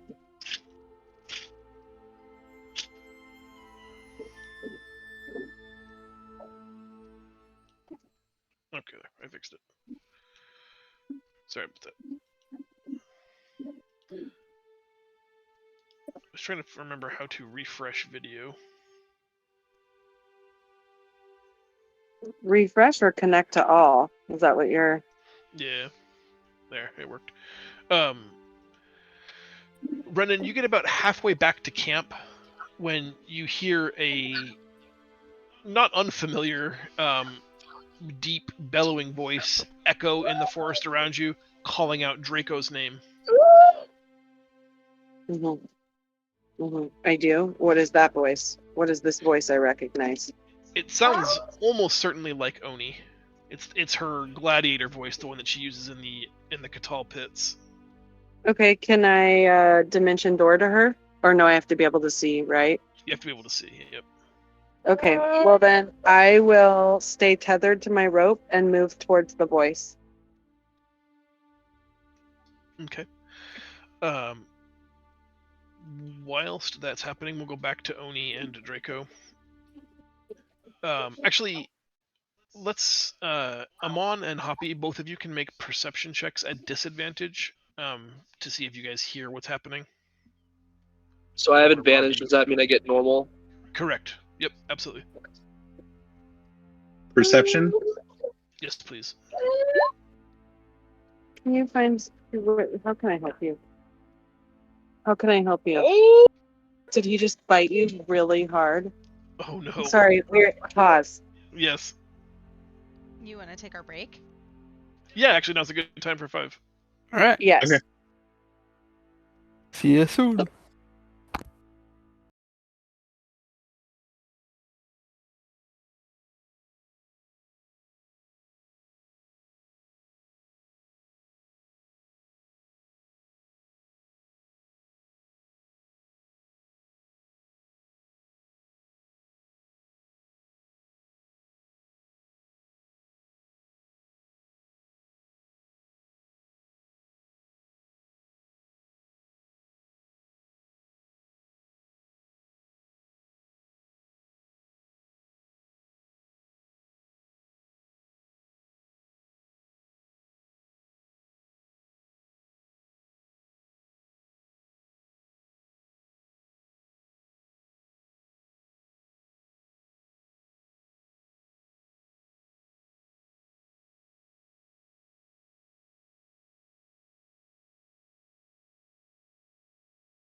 Caleb, do we still have 10 fingers?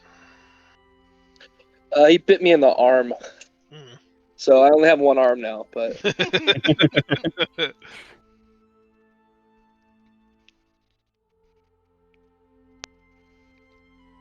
We're just discussing here at home, like, how powerful teeth really are.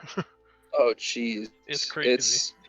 Yeah, that I've heard it said a few times. I don't know if it's actually true, but that like biting through your finger is the same as like biting through a baby carrot. Yep. We just the mental block there is Mhm. that's intense.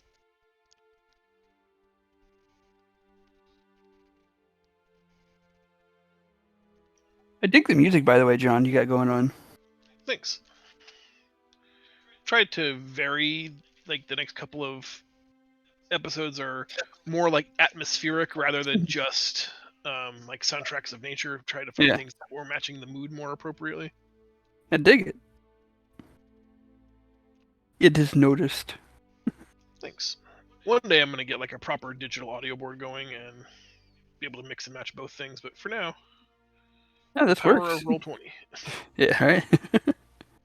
It was the damnedest thing too. All like 2 of the last 3 days this week, it has been only like playable but not editable. Like I could Hmm.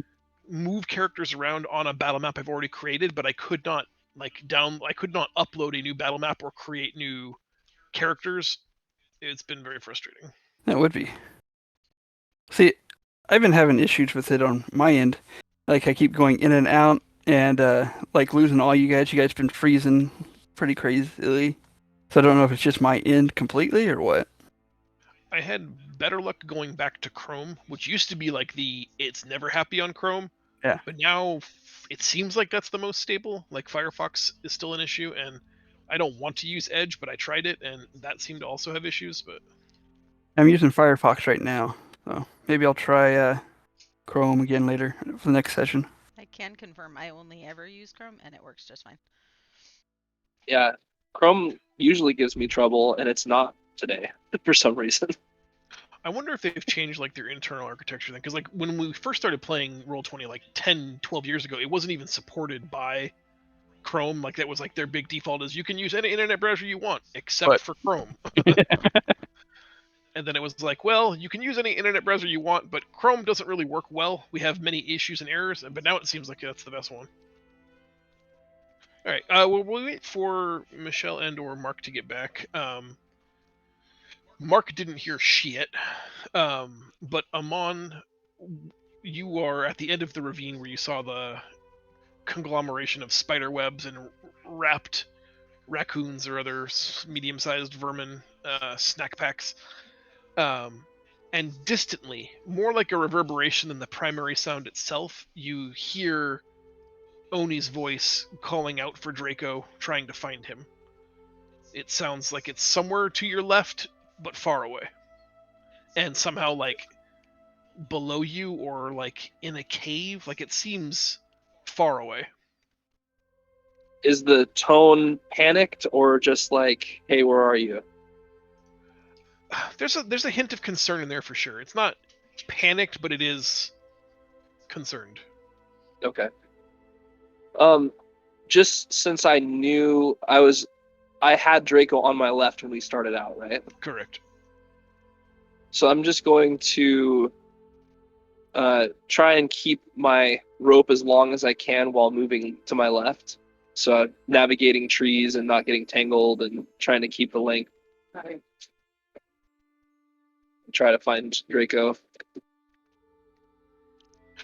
Moving along that kind of like a ridgeline at this point, going down into that holler, as they say, the ravine beneath you. You can see that the ravine drops off very, very suddenly, and the landscape here, you get a better view at it now, is just bare rock. Like there's no foliage that has grown here, and it dead ends in this deep crevasse, kind of just inky blackness. And yeah, there's nothing else really.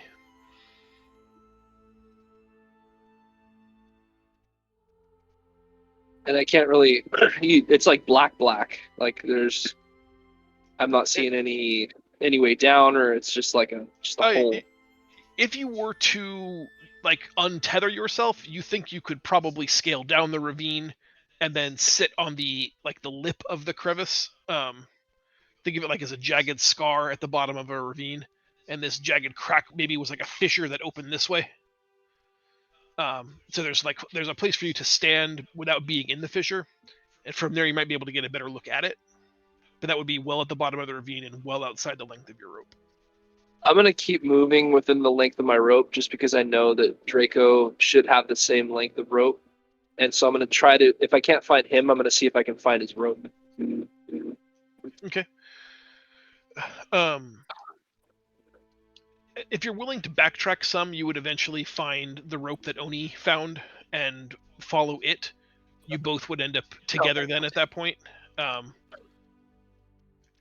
So Oni, while you're calling out a second time, you hear footsteps behind you.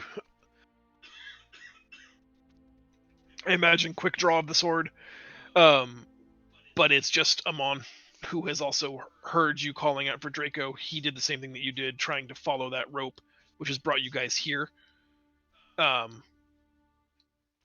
Feel free to talk amongst yourselves.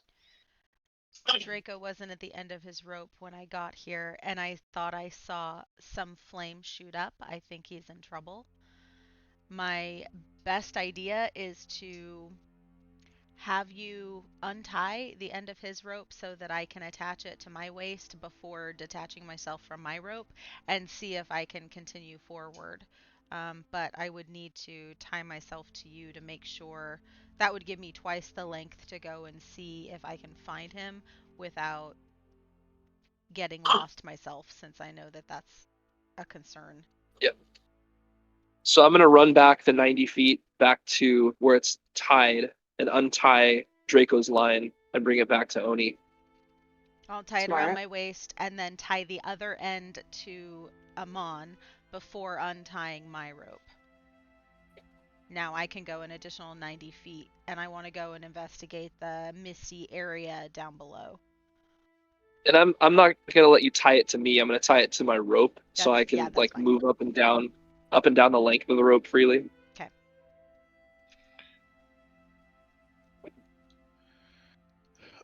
I just want to make sure I understand correctly. We now have Draco's rope has been severed from the center point and is now connecting essentially Amon and Oni. Correct. So that I can move on. I've untied myself from the rope that is tied to the center of the camp so that I can move forward. And actually, now that I'm thinking about it, I want to disconnect Draco's line and my line and just follow Oni's line so that we have 3 lengths of rope that we can travel up and down. As long as you're secured to it somehow. Yeah, well, I want to wrap it around a couple trees so it's more taut. I'd like to untie everything and get lost in the woods. Yep. Just running back to camp and cut and cut and cut. Do not recommend. Mm-hmm. I want to tie the length of rope, wrap it around a tree every 20 feet or so it's at waist level, and not just sitting on the ground. Okay. Every time you wrap it around a tree, you lose 2 or 3 feet. Well, we also gained 200 feet. Yeah. All right. And Renan was on her way to find me. Was that true, or was Renan going back to camp, Michelle? I don't remember. When she got back to camp, she heard my voice and decided to go toward my rope. But then you... Because remember, I heard the booming sound of Draco, and then right. I was Okay. like, oh no. Having set down your You are mushrooms- the narrator of this story. Please remember. Well, so she should I remember catch my up part. and Amon can fill her in on what's going on. Someone. Well, what I was gonna say is, sorry. let's have a happy coincidence that he arrives at camp just as Renan has finished unloading her mushrooms. Perfect. She hears the booming voice and says, "Did you hear that?" Hoppy, of course, shrugs. I don't know what you're talking about. I don't. But I dumb. But there's certainly more than meets the eye in this forest. It might be worth investigating. Mm-hmm. Smash cut to you guys eventually coming upon Amon and Oni having done rope tricks Mhm. to extend their line, all in the effort of rescuing Draco. Who is And we're trying to just rescue Renan, by the way, just so you know. Yeah. fake Renan. Sorry. You should I'm have known the surprised you difference. didn't use Flame Entirely Guy to sorry. teleport to her I, and bring her I, body back, but I wasn't you were thinking, to be panning. I honest. know. I like it. You know? Oni, you go ahead, Michelle. I was just gonna say, so can we see Oni and Amon, or do we just see their ropes? You follow the ropes until you can see Amon, who's sort of like got it around his belt, and he's sort of belaying Oni down the ravine. So you can see like his back, and he's talking to Oni as you get to the ravine. You can see Oni. No check is required because you guys are both good with athletics and good with ropes. Oni, you get to the bottom, and you're immersed in this deep fog, and you're just moving around looking for that pond that Draco was immersed in, but you just don't see it. Like you're blind because you're standing in waist deep fog that has obscured everything beneath you. Right. Um, from your perspective, Oni is standing at the bottom of the ravine, very close to this large fissure in the earth that you identified previously, and she's moving her hands around like she can't see what's right in front of her, but she's dangerously close to falling into this ravine hole, and she doesn't seem to be aware of it.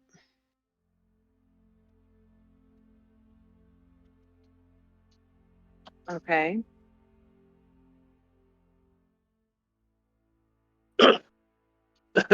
Doesn't she have dark vision? I guess it's fog, so It's it probably fog. doesn't help. Yeah. Does anybody know what this fog is? Like, am I looking around going, clearly there is something more going on? Can I figure out what it is? Amon corrects you that there's no fog. I can What? see it because I'm down there in it, but for some reason you guys can't see it. Yeah. It Oni, seems like everybody except Amon sees fog. Okay, Amon, there is fog. I am seeing it. You're not seeing the fog? so if I'm not seeing the fog, can I see Draco? No, but you do see this hole that she's like gently wading towards. Call me back if you can see and I can't see. Yeah. Oni, We'll what swap. are you looking for? Why are you using your hands to see? There's nothing in your way. I am surrounded by mist.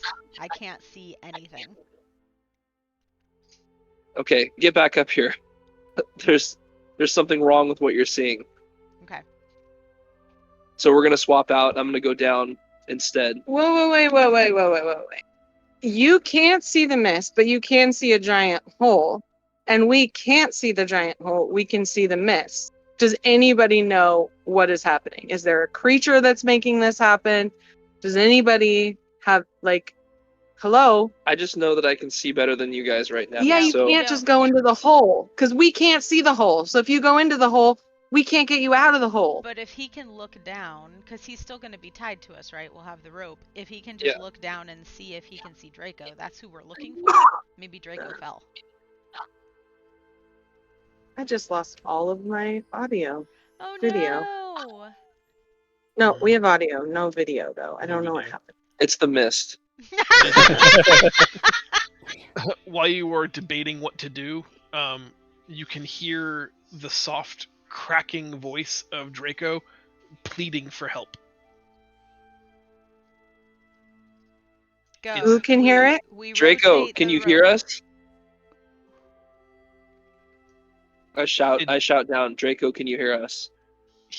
The only response you get is like a, oh, please help. Take the second set of rope with you that you brought Yeah, back. I'm gonna Because one's tied I'm to gonna you. repel like I do with people because that's how I have a repelling personality. Nice. Because of friendship. Because we talked about this earlier.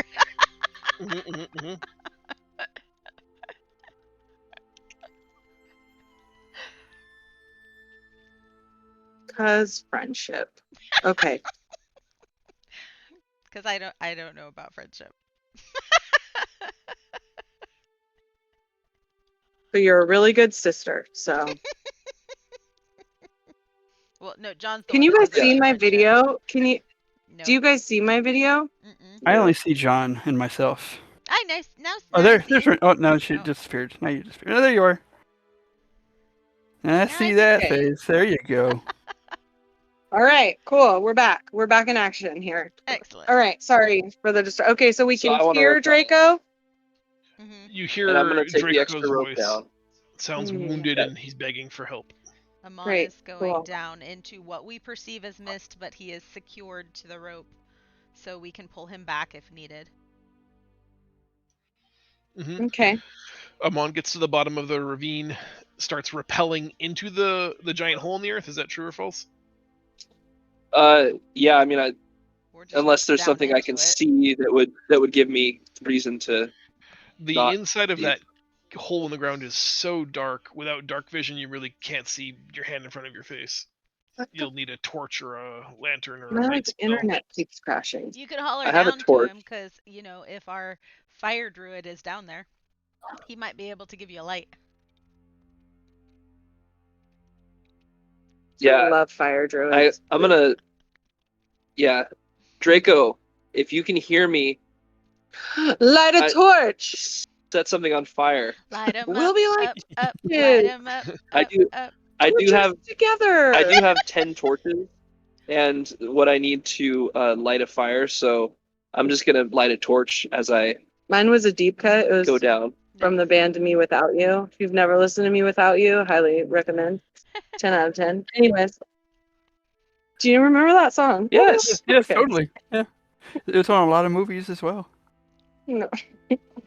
Okay, I'm role playing, so it was. I understand. I'm Some ADD. people are busy, Renan. Some people are trying to immerse themselves in my amazing D&D adventure.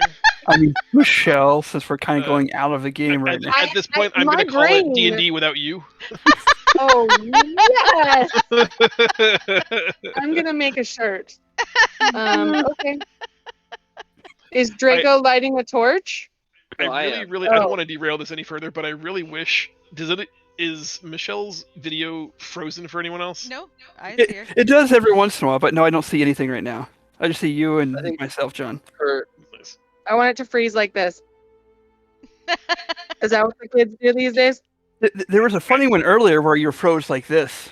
Yeah, that's how I have it. You have you had your glasses either on your face, and I think you were taking them off, or you meant to put them like on your head. I don't. Yeah, But it was It hilarious. froze like this, like you were doing like bug Yeah. eye antenna, and that was just like I'm like, I gotta screen Nice. cap that. That's Nice. You're welcome. Blackmail like- me later. I don't have anything to give you, but we'll do that with the Alvin and the Chipmunks voice from years ago, and Oh, fuck. that is my premium version of Michelle. That is my most favorite. All right. Amon, it takes you just a moment, flint and steel, to spark up a torch. Using the torchlight to look into the ravine, into this giant hole at the center of the earth. It's a jagged fissure that looks like it's recent. Like there's no moss or no creeping vegetation that has grown into this opening, which makes it relatively new or recent in your mind's eye. Looking in, though, the entranceway here is coated in layers of spider silk. There's a creature in there, and he's gonna fucking eat you. So Keening your ears to listen, you can hear what sounds like struggling, but no voices.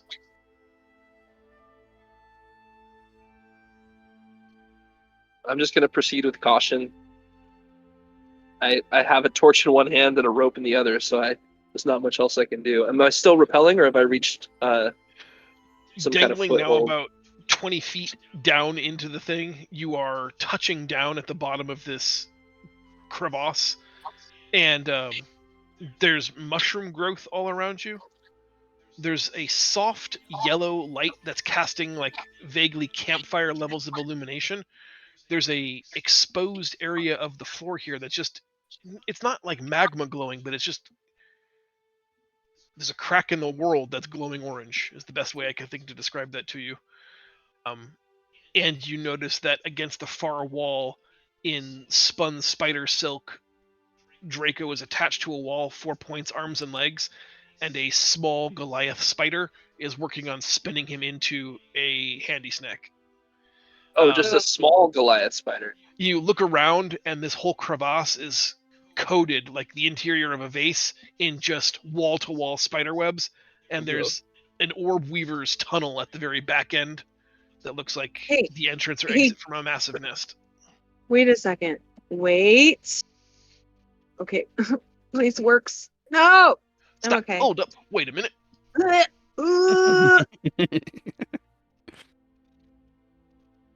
Guys, I really need glasses. It's getting bad when I'm going like this at my screen. It's hard Yeah. outside too, though. Great with on digital camera, though. screens.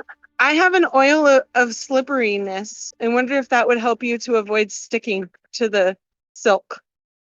When I in think doubt, I move it also up. have that, actually. Oh, do you hear that? That bitch was like, "Oh, I have my own." Fine, fuck you. Hope you get eaten alive. It's just a gentlemanly thing to do. Hmm. I've got my own. I'll take my own. I don't need a woman. I got my own lube. He's How weird. prepared. It's very courteous. He's very prepared. Hmm. Is it? I can only see one spider. Here, let me. I think the cat is officially out of the bag, as the kids say. Give me just one moment Spider, to. crawl inside her. Ugh. Mr. Frodo. Mr. Frodo. That's a Say Anything song. So if we're just going on a musical journey, look up Me Without You and Say Anything. And if you hate them, fuck off. I mean, you can have your own wrong opinion. I don't care. How very diplomatic of you. I'm going to move you to a battle map. The people that are on the bottommost layer are still above. Amon, you where you are, Draco is where he is, and what you see is what you see. Ready. Show me the spider. Ew.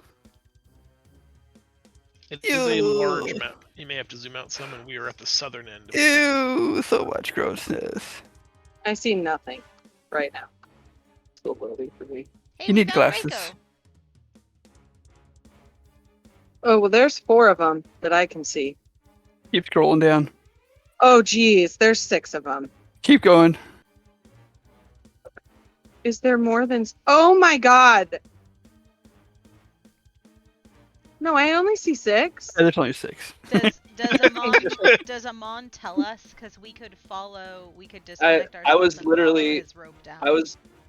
I'm actually gonna wait. If I see 6 spiders, I'm gonna go back up the rope and let everyone know what's going on. Where is Draco? That bitch. Because Bottom right. if we can Hey, just follow the bitch. rope up and down, Yeah. then everyone can come down and go back up safely. I wonder if we'll Zach, be you're able not to a see, bitch, though, but if Draco is. if it's still foggy for us. That'll be interesting. Well, I mean, I'm gonna tell you guys just to follow the rope until Yeah. we get down to the bottom. And now we can all be. Hopefully Well, not. I'm gonna go up to the top. I'm gonna tell everyone what's down there. Say there's big old spiders.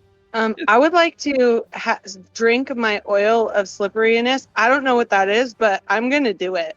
It Sounds like a seems fun. laxative. Like, Oh, I wanna like just- Oleato. Oh, I wonder what's gonna happen. Oh, right through you. Okay. You cleaned And- out. Ridden's cleaned out. Good. Oh my Um, goodness. So you guys, what do we want to do? There's 6 spiders down there. Draco is not looking so good. Well, we gotta get him. Do we want to sneak him out, or do we want to just fight these things? Or we just plug this hole and let, we're just down a guy. Nature take We're not nature leaving take it him first. down there. That was Sari's suggestion. It sounded like. If we can remove him without, can he teleport? At the moment, his think he's hands and probably feet are tied to incapacitated. things. He's unable to make the gestures required to cast any spells. But Renan might be able to dimension door him out if we can get her to him. That's Yeah, possible. I think me and Renan should go down because she can sneak at least Okay. enough to We'll to wait get him here out at of there. the top, and this is where she will dimension door. Can she take both of them or just Draco? She can take one other person. Okay. Yeah, I would just take Draco Amon, or whatever. I guess if this is what I have to do, but I'm pissed. If I pull twice on the rope, just pull us up. Okay. So And 3 times to come Renan- down. sure, yeah. And if the rope goes slack, then Then come down immediately. Mm-hmm. So the plan is for Amon to be downstairs watching the plan happen, for Renan to descend the rope to go over to Draco and dimension door the two of them back up to the top. Yes. Yep. To where we are standing. Because she knows that area. Okay. Renan, are you proficient enough? Do it. Are you never mind, okay. As she falls. Do you have proficiency in either acrobatics or athletics? I have acrobatics, so fuck you. I'm gonna acrobat down. No need to roll. I just wanted if you weren't proficient in either, then a roll is required. But in my world, as long as you're trained to do it, you're Ignore fine. that roll. Oh, I might use that. Renan the mediocre. You are able to descend the rope hand over hand, just like you've been taught. You find yourself standing next to Amon on this large, flat stone surface. You can hear the chittering of the spiders around you. They seem to be aware of your presence. Can she see? Yes, remember there's a soft orange light here being cast by a crack in the rocks. Sort of like a campfire glow. This Goliath spider to your right has like half cocooned Draco. Mm-hmm. The next move is yours. Okay, I am going to move stealthily, move to here. And then I'm going to take a torch out of my pack, not light it, but throw it as far as I can in, like, behind. I probably can't throw that far. I don't know how far I can throw. What's your strength score? Well, what's your strength score? Who are I guess you? at least an pretty 18. big. It's pretty big. My strength, yeah, I have a 16 and a 3. So That's pretty good. In strength? Why are you so strong? because I'm a badass, I may be little, but I can bench press my own weight, bitches. Okay, what am I throwing? That's adorable. I mean, how far can I throw? Up to 60 feet. Yeah, you can throw over that way. Okay, I'm gonna throw it here. I mean, like this direction. I don't know if that might Sure. be too far, but like here Mm-hmm. to distract it and see if it like. That's pretty close to the other one. Just saying. Okay, well, like here. It makes the To two make it- spiders north of that position collapse down on the torch. Because it Great. like touched all of their vibration webbing and they want to see what that was. So they Great. rush to the torch to investigate. The one that was wrapping up Draco continues to wrap up Draco. Okay. Bird Can in I hand. get close? I'm slippery. I drank my slippery. Mhm, mhm. Can I get close enough to touch Draco to dimension him door back to here? You can dimension him door.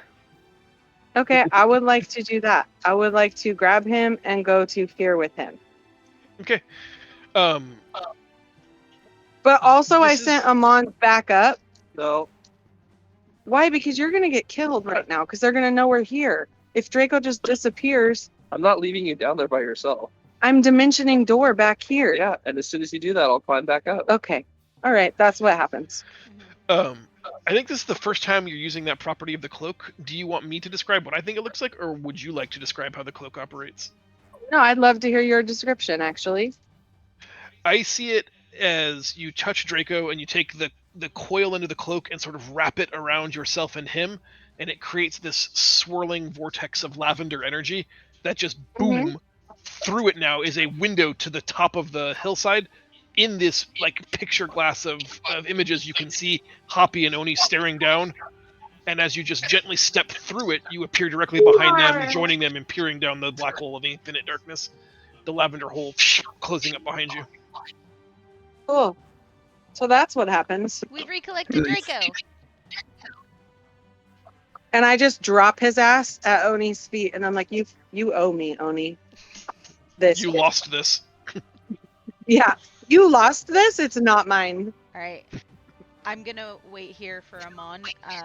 Please escort him back to camp. Be sure to follow the rope. Yeah, I'm going to very quietly climb back up the rope and get the hell out of there. Make a stealth check for me. Yeah.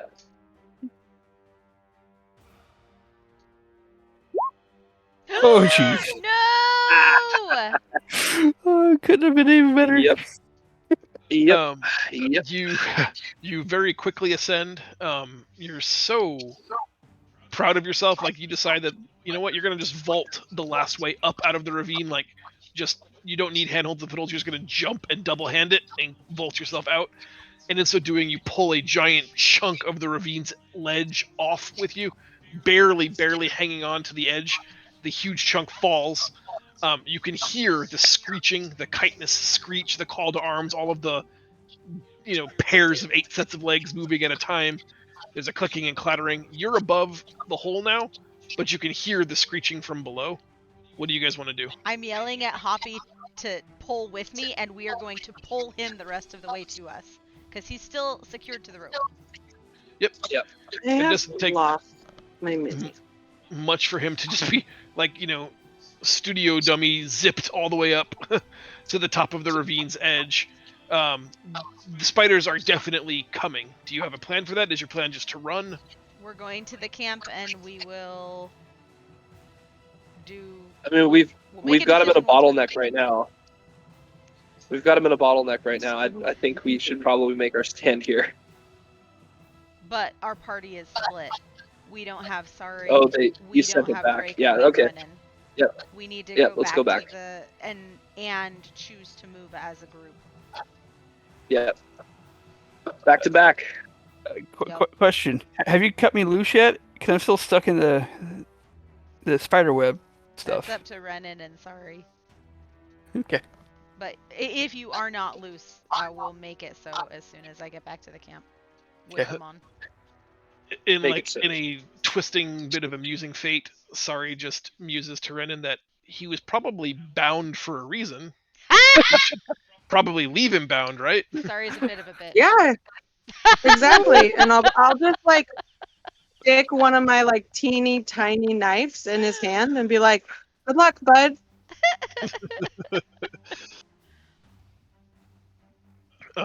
As you guys exit the ravine and make your way back to camp, you can hear the spiders screeching and clawing their way up the ravine.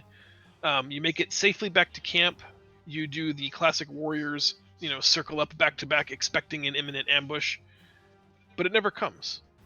All around you, you can hear spiders screeching, but they seem disoriented and, maybe even lost. They can't seem to find you. These are creepy woods. These are the creepy woods. Extra creepy. Good. Haha, we're hidden in your stupid forest, you bitches. Now what? Now can we please sleep? Can we take the turn sleeping? Oh, I want to show him on my shrooms. Look what I found, brother. I'm so good. Give me high fives. Echo. They do appear to be edible, delicious mushrooms. If you want to, after about an hour or so, the ruckus of the spiders dies down. They seem to have abandoned their hunt, having not been successful. Echo, come here. We got lucky. So, am I cut free? I want to try to explain to Yes. Rin and ask if she's okay. I'll make sure that you're cut free as soon 'Cause as I come back and see him still secured. so, I tell them why I was where I was because I was saving Rin from drowning. Interesting. What a great story. I love it. So you saw her go off in the opposite direction, and then by the time you got there, she was drowning or drowned. Well, I figured she But hit her didn't head you- like falling down into the water because she was face down in there. I go to get her, then she disappears. Well, we The have next you thing I know- safe now. Next thing I know, I'm all wrapped up. Be nice. Well, I did not go into any type of water or in that direction. So, interesting story, though, Draco. Weird, we didn't see any water. Yeah. Clearly, it's nice and spooky in these woods. You know, it's like the spooky woods. It's a bit like that. Dada. I love that. Nice, Dada. We don't bite, Dada. But he's so tasty. All evidence to the contrary. Okay, so we should probably take turns on watch since we got our nice little six-eyed buggers around here now. Yep. Who Oh, wait, wants do we first eat watch? our mushrooms? I would Yep, like to you eat our can mushrooms. Eat your mushrooms, eat your trail rations, and have a good night of sleep. But I would like a watch order. I'll be first watch. I'll be watch- second. I'll watch with him. We should watch in teams. Yep. Amon, will you watch with me second? Hoppy and Sorry third. Yeah.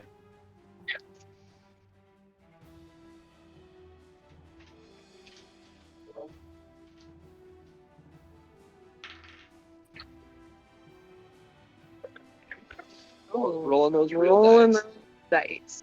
the dice.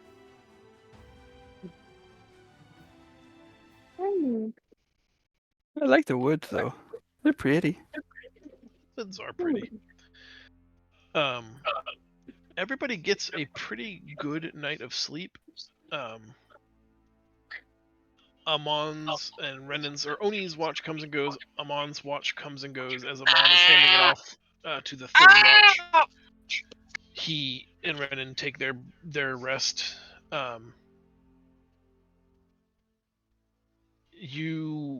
Whose last watch is it? Hoppy and Sorry. Sorry.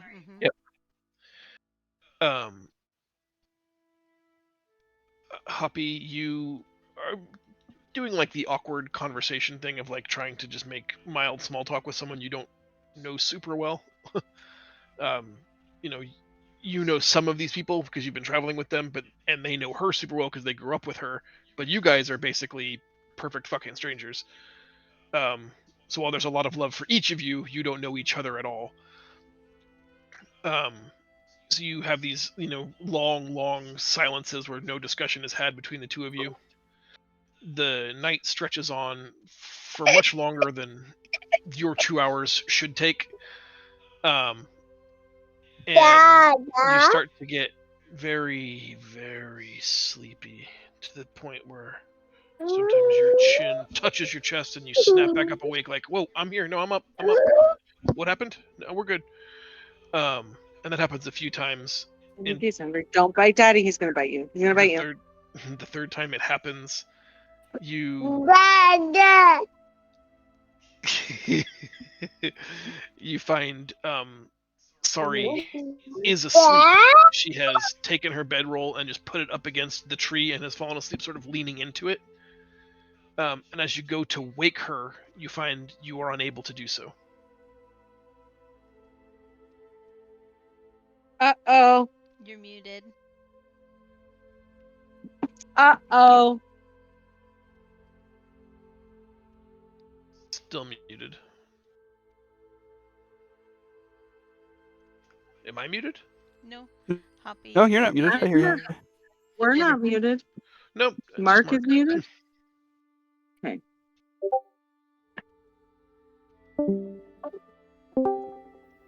Can Hello? you hear me? Yeah, we can hear Yes. you. Yeah, we can. Yay. I wasn't muted, it crashed. Anyway, um is is it that I wake her or that like, I can't reach her? Oh no, you've got hands on her.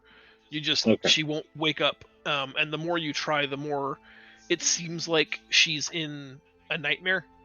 Her brow is peppered with sweat, and she's like sometimes moaning or groaning or straining against something. She's doing like the puppy dream thing where her leg is kicking.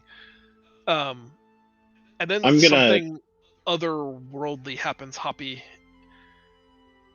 You lay her down flat so she's at least comfortable, and observing her, she seems to have a hard time breathing. Maybe not unusual, maybe she got some kind of sleep apnea, but you notice very, very carefully that her neck is being constricted. There's a force around her throat, and as you look at it, there are indentations, 4 on one side and a 5th one on the other side of her throat, like fingers grasping around her throat. I am going to uh shove in front of her throat to see if there's like an invisible hand there. If not, I'm going to grab her and stand her up. There is, like, you make contact with nothing solid, and sitting her upright, even standing her upright, you still can see her throat is constricted and she's having a hard time breathing. Her I'm heart is now gonna racing. I'm gonna yell for assistance. Do we all respond? Yes, everybody wakes up except for Amon. Except for Amon. Those two Except are for the Amon. only ones with the Eye of Horus. Do we need to take Yeah, the eyes out? something's happening. Well, the jealous god, aspect of it. Should I try to do like burning hands? Maybe heat will wake him up. Your What answer the is to fuck, burn everything. Draco? You're I'm a, so crazy. I I'm can gonna- yell at them. Does that help? clearly that didn't. So let's try something else. Amon's Yes, is a pain patch. sometimes helps. Amon's eye is a patch, right? Can I remove it and see if that helps? You excuse me, you try, but it won't come off. You apply enough pressure where you think like any more would cause him harm. It doesn't come off like a piece of jewelry might. He is attuned to it. I'm gonna yell at the ruby and see if it responds. It flashes bright red and says, "Good evening. May I help you?" What's happening to them? It just thinks and says, "Who is them?" What is Okay, happening to the Eye of Horus? The eyes of Horus. Okay, Sori and Amon are not waking up. Sori seems to be having a nightmare, and she's like getting choked. You guys are in a deep sleep. We can't wake you up. You and Sorry. And you guys both have the Eye of Horus. It asks if you could show me. I'm gonna pick Okay, it up. I will take the Yeah. ruby. Yeah. Perfect. Renan's got it. I'm gonna find it quickly because I'm a fucking thief and I'm gonna show it. Sorry. Taking the ruby off of her belt, there's like a small static spark as it leaves her. Ouch. You feel an enormous sense of power in your hand. Having dabbled slightly in the arcane yourself, you can feel a tremendous amount of arcane potential within this ruby. Note to And self: she never give gives this it to back. Draco. Never It- give it to Draco. It manifests a single eye on one of its many facets, Uh-huh. and you point the eye at Sari, and it flickers like different variations of the eye. Sometimes it looks like a cat's eye, then it looks like a human eye, then it looks like a whale eye, then it looks like a compound spider eye. And Ew. after cycling through about a half dozen of these different eye variations, it says, "She's simply having a conversation with a friend of ours." But No, she's what's not. with the choking? A druid Yeah, friend she's of being- ours? He doesn't know any druid friends. He says that she's speaking to Abasi, and he's still quite upset. fuck Who's a bossy? bossy? Is he hurting her?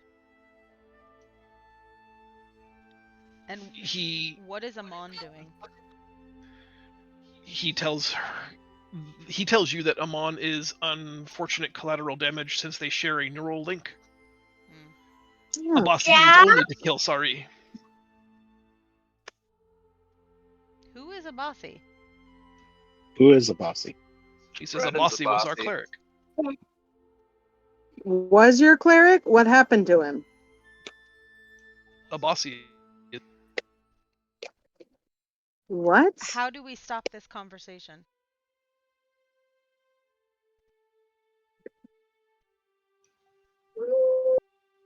Kill Abasi. Again. How do Again? you kill something that's already dead?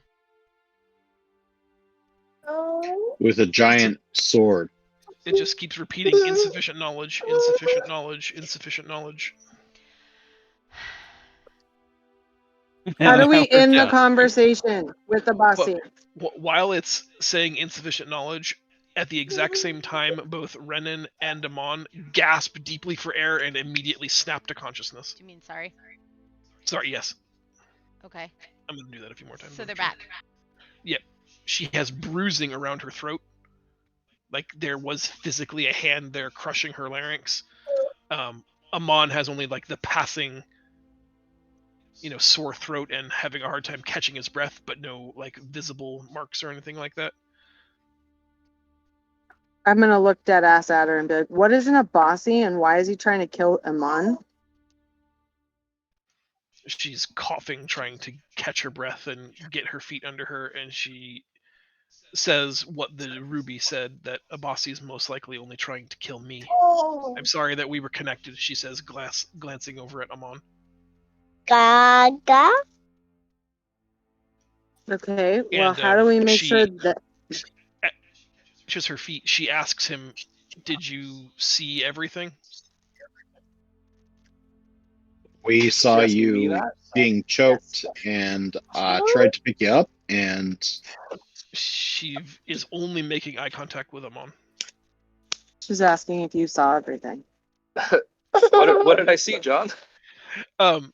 So would you Speak. would you like to have a private conversation, or is this something that you would just share with the group anyway, at which point I should just narrate?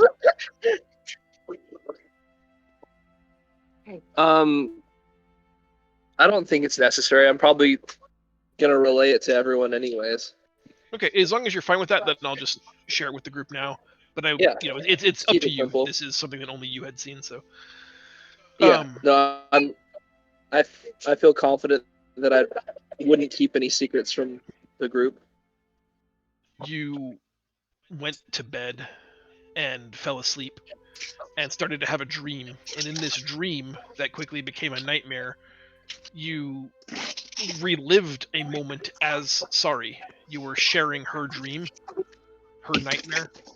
In the dreaming as her, you saw them on this island before in a large stone grotto before the Well of Fates, and they were being attacked by endless waves of members of the Silver Flame, all clad in their silver masks and their red robes.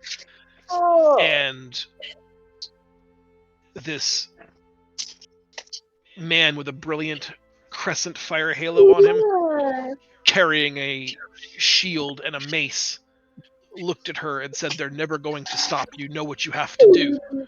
And you wipe tears away from your own eyes and say goodbye to this person and say, "Goodbye, Abasi," and turn your back and leave. And you can hear him dying a truly horrible death as you enter the Well of Fates.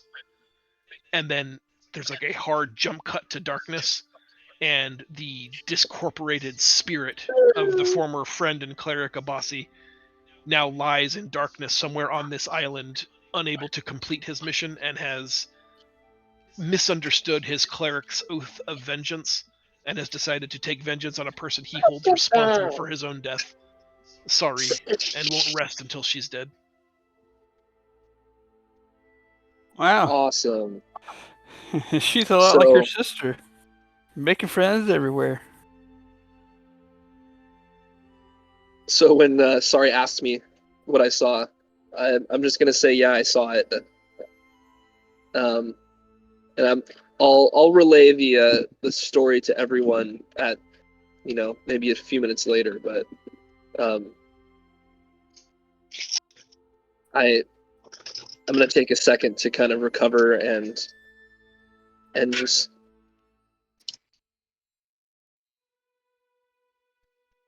let Sorry know that I saw what she did.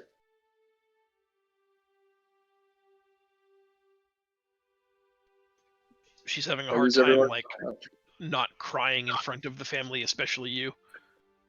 But she just says, that she tried her best, but she failed, and she can't fail again, won't fail again. Is this something that you need to handle before? Or is that why we're here? She says that she still just needs, not lying to you, she just needs the information from the Well of Fate, but she's prepared to pay whatever cost is required to get that information. So who's she going to sacrifice for this one?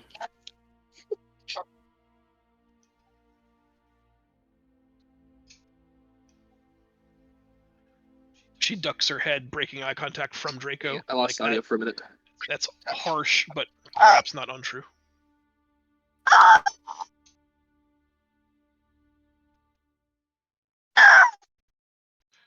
The rest of the early morning hours are kind of a waste since no one can really go back to bed. Both for fear that the ghost of Abasi might return and just how do you go to bed with that in your head having just happened. You will all still gain the benefits of a long rest, but morning will find you super early, before the sun even really rises. You guys are awake and ready for the next day. And I think that's a good place for us to just end today's session, and we'll pick up next week here in the Dark Forest. Sounds good. Is everybody good for next weekend? Yes. Think so. Yep. Hopefully Roll20 errors will not continue to persist, and I can get back to creating things, because we're almost out of things I've created. Ooh, that was close. I will see you all next weekend at 9.